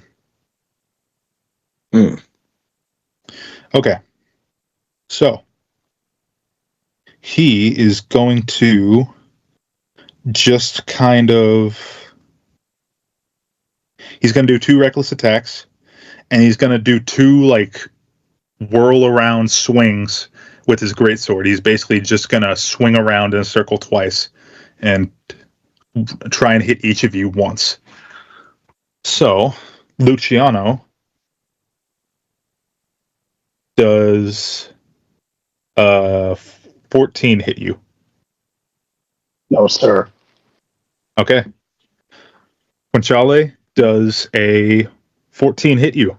No, it does not. Okay. Fuck. He will use a bonus action to extend his rage.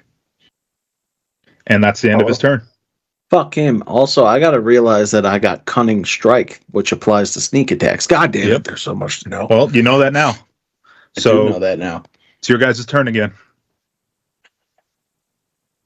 Luch, you go first. All right, I'm gonna just shoot him again. I got the gun in my fucking hand. You gonna make 3 shots? 3 bullets. 3 shots. Oh my god, a fucking natural 1. What the fuck? Oh, fuck. All right. So I will say, since you're using... Well, no, it's a revolver. It's not going to jam. So, never mind. Yeah. And then I've got a 21. That hits. Then I'll fucking that 20, boy. So 24. All right. Yeah, so the 1 attack will be normal damage, 1 attack will be double damage. Oh, sweet. All right. 12 plus...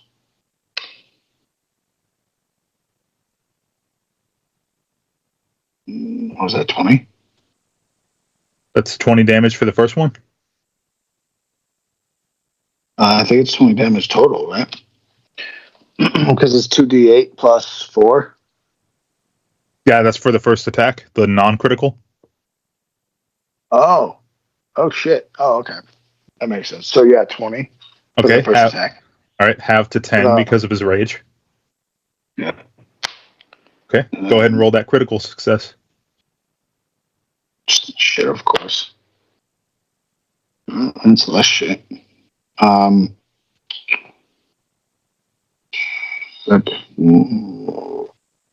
Fuck, why do I keep forgetting my fucking math? Like, I'm at the goal line here. Calculators, 16. bro. Yeah, I'm fucking retarded. 16. I don't have a calculator anywhere near me. Really? The critical It's is on only your computer. 16 damage? Yeah, because I rolled like shit. Well, you rolled it. You I- rolled it. You roll the die twice as much. So if it's 2d8, you roll 4d8. So roll 2 more d8. Oh, I didn't know that. Okay, so we got 16 to start. There we go. Fucking. Oh fuck! What a clutch ass fucking roll.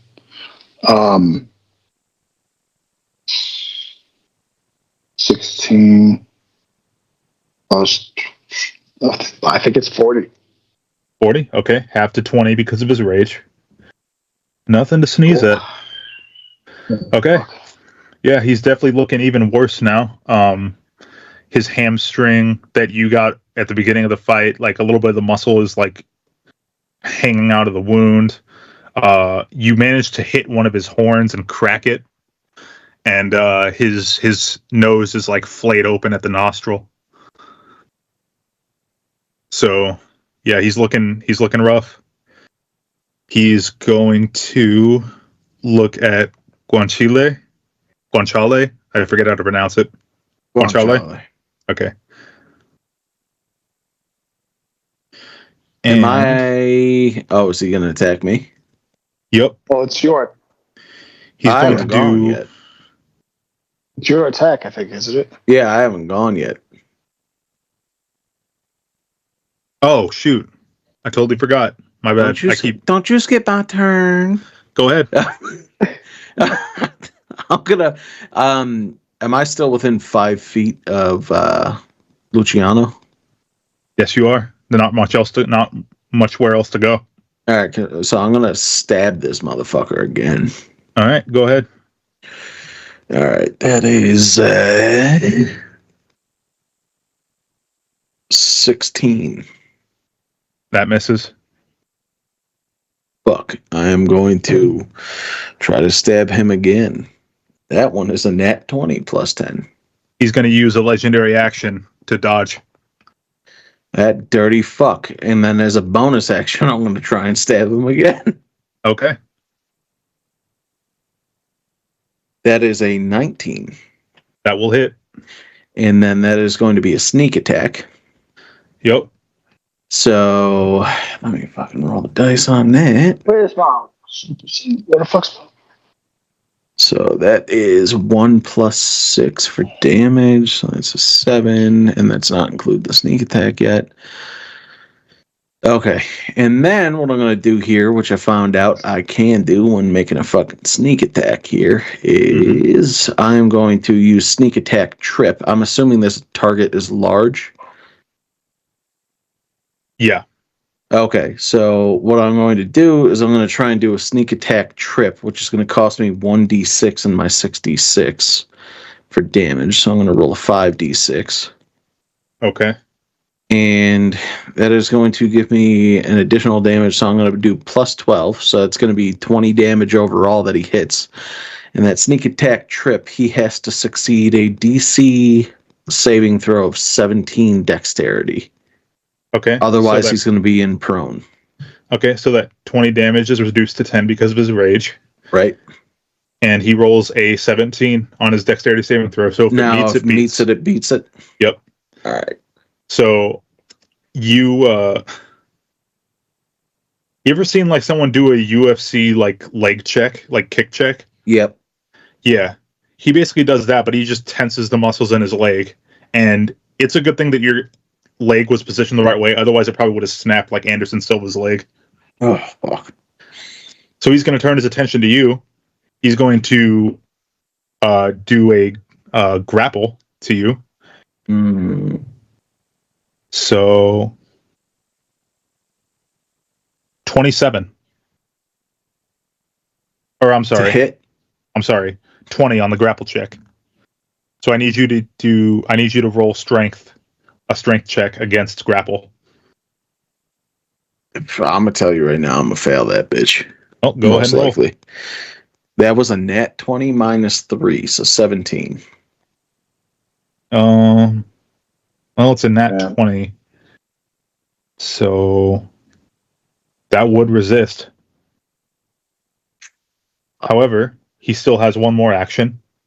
So while he didn't like actually fully grab you, he grabbed like the cloth of your shirt, and he's going to use his other hand to basically just uppercut you.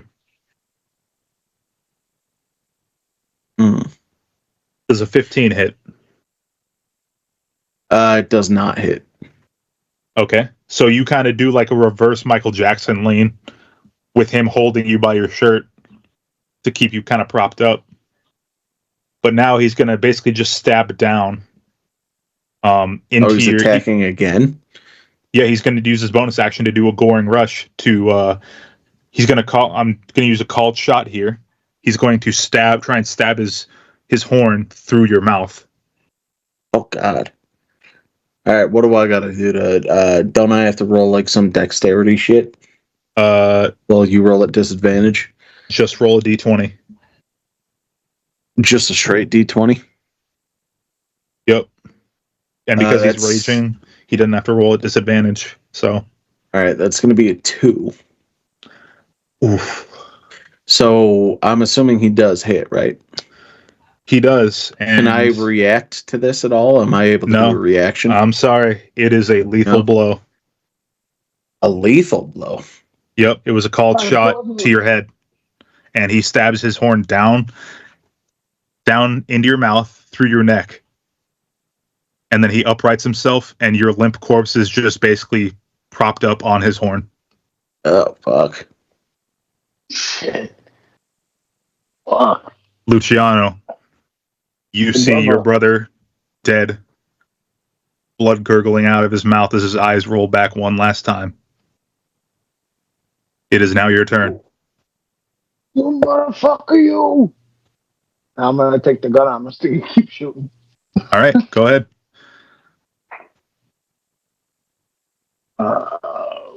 21. That hits. Oh fuck. 10 That misses. and a 19. That hits. Go ahead and roll for damage twice.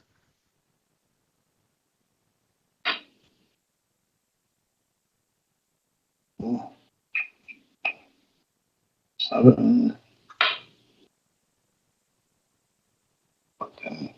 8. So 15 plus. What's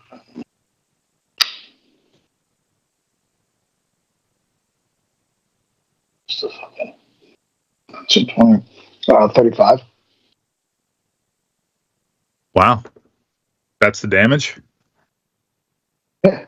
Is that? I did it right, I think. Yeah. It, That'll do it. Or at least it would if he didn't have a lair action to use Relentless Endurance. oh, you're So you shoot him twice at the very center of the skull. The first bullet hits, and the second one impacts behind it. His legs wobble, but he doesn't go down.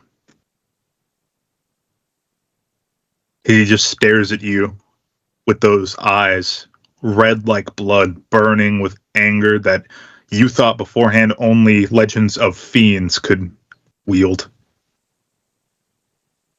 Does that end your turn? I have a. Oh.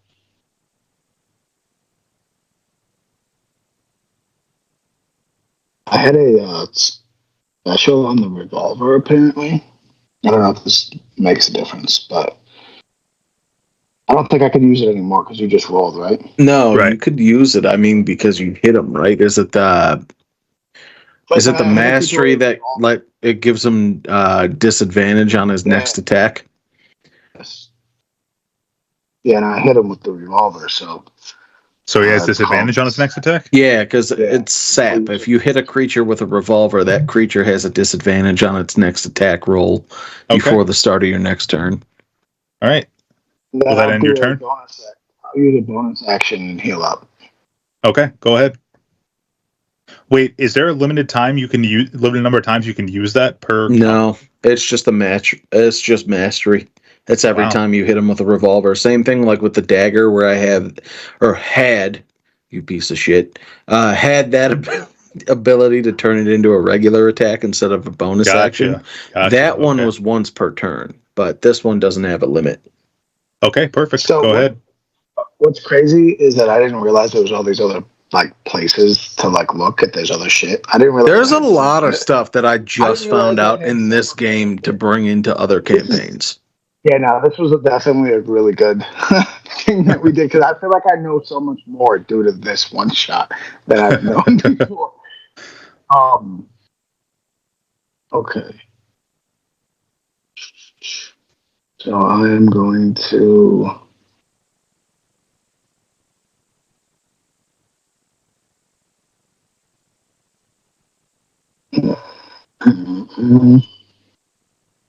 Yeah, I just realized there's so much other things. Yeah, I'm going to use a bonus action and heal up.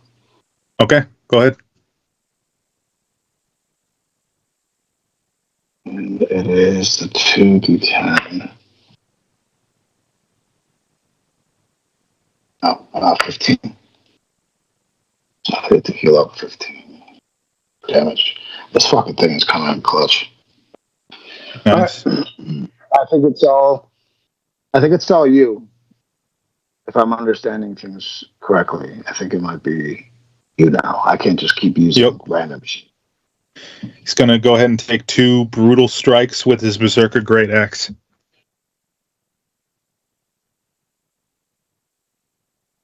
All right. Does a 18 hit you? Yes. Okay. This is just the armor class, right? Yeah, if it meets, it beats. And I'm guessing a 22 hits you. Yep. Okay. So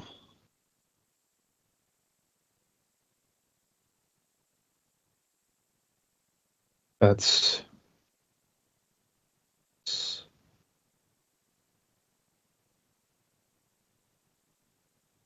going to be a total of 46 damage. Yeah, what? 6. All right.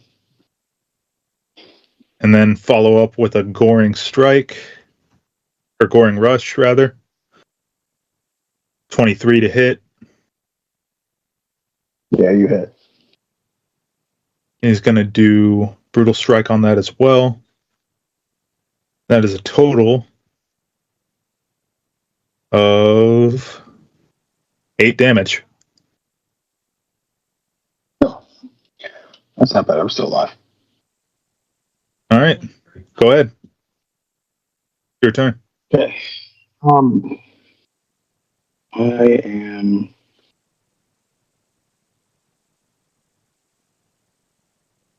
When you attack with a weapon whose mastery property you can use, can you replace that property with the push, sap, or slow property for that attack? What does that mean? I didn't hear any of what you said because you were whispering. It says, my bad. It says when you attack with a weapon whose mastery property you can use, you can replace that property with the push, sap, or slow property for that attack. So when you attack with your weapon, it has a certain mastery. Like when I was attacking with my daggers, it had something called Nick, where I can basically my extra attack with the light weapon property, I could use it as an attack action instead of a bonus, which would basically allow me to use 3 attacks. So if your revolver, which has sap on it, you can replace that with those ones that it listed, which was sap, whatever the other one was, and whatever the third one was. So you could basically choose and pick what you want to use out of the ones that it listed. So say yours had Nick, you could replace it with sap, whatever the other fucking 2 were. Okay. Got you. All right, that makes sense. All right, I'm going to use my... So if I were to attack 3 times, I could technically pick 3 different types of attacks? Yeah. But if they all hit. Okay, so this whole time I could have been using tactical masters. Okay, See, well, this is why I did level 12, because if you guys were like 10 or below, you guys would have been so fucked. Yeah, we wouldn't have had this, which I'm sad that I wasn't able to react. Otherwise, I could have dodged, kinda. Okay, cool. Now it makes more sense. I think I might be able to fucking figure this one out then. All right. Yeah, I'm gonna shoot again. All right. And I'm gonna roll. Okay. Got a 12 on the first one, so that didn't hit. 20 on the second. He's going to use a legendary action to resist, to dodge. And 23 on the next one. All right, that one will hit, and he only has 1 hit point left. So how do you want to kill him? Oh, sure. Fucking sure. God damn it. We're real close to each other. Yep. You're like 5 foot away when you shoot him for the final time. I'd say, can I walk over to him and then put the gun to his fucking head and blow his fucking brains out? Put that bitch in his mouth. Go ahead. I'm gonna put it in his fucking mouth. I'm gonna grab him by his head and go, "This is for my fucking brother, you piece of shit cunt." Yeah, and I'll fucking right. All right. Yeah. And you just fire into his mouth and keep firing and keep firing and keep firing and keep firing until the cylinder is empty. And there's Minotaur brains all over the ground behind him, and he slumps back, completely motionless. The crowd erupts in applause.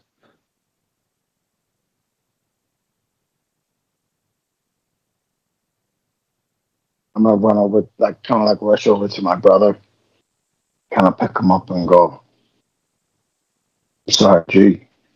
I wish I could have done more. I love you, brother.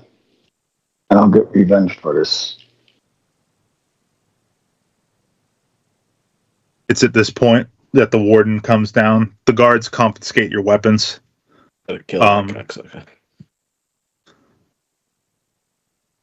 So you are right now unarmed, but the warden comes down and he's clapping slowly.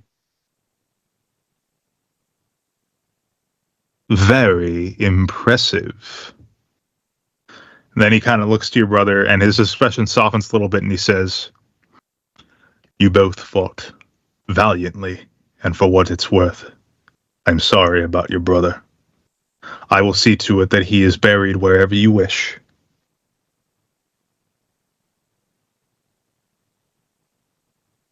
And you don't fucking care about it. Neither one of us. You got your fucking show, didn't you? Why don't you just fucking send my brother's body back home where we're from? So I can fucking do the proper burial. Very well. As for you, I'm a man of my word. Your sentence is hereby commuted. The guards will process you and escort you out of the prison. We will have to keep the ammunition from your revolver for security reasons, of course, but you may have your weapons and your armor back.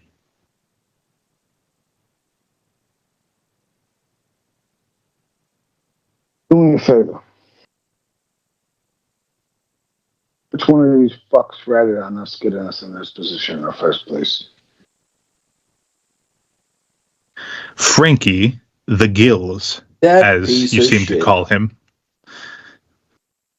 Yes, he has worked with me at the prison intimately for a few years now. I imagine he failed to tell you that he had already served his time, and instead of being a prisoner, he was actually in my employ. What rat fuck? That rat fuck. Okay. Well, at least I know the reason why my brother really is dead. Isn't because of you.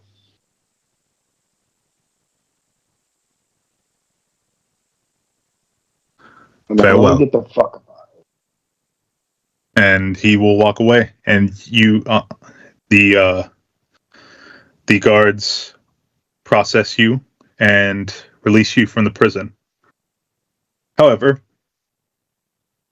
after you make your way back home, wait for a few days for your brother's body to show up and bury him properly. All of your connections on the outside and your friendship with Seamus was not all for nothing. And you get word a few weeks after that Frankie the Gills is now sleeping with the fishes. And it's a real shame that the Gills was only an expression. Otherwise, he might still be drawing breath. But you have it on good authority that he's wearing a new pair of cement shoes at the bottom of the lake in the middle of town.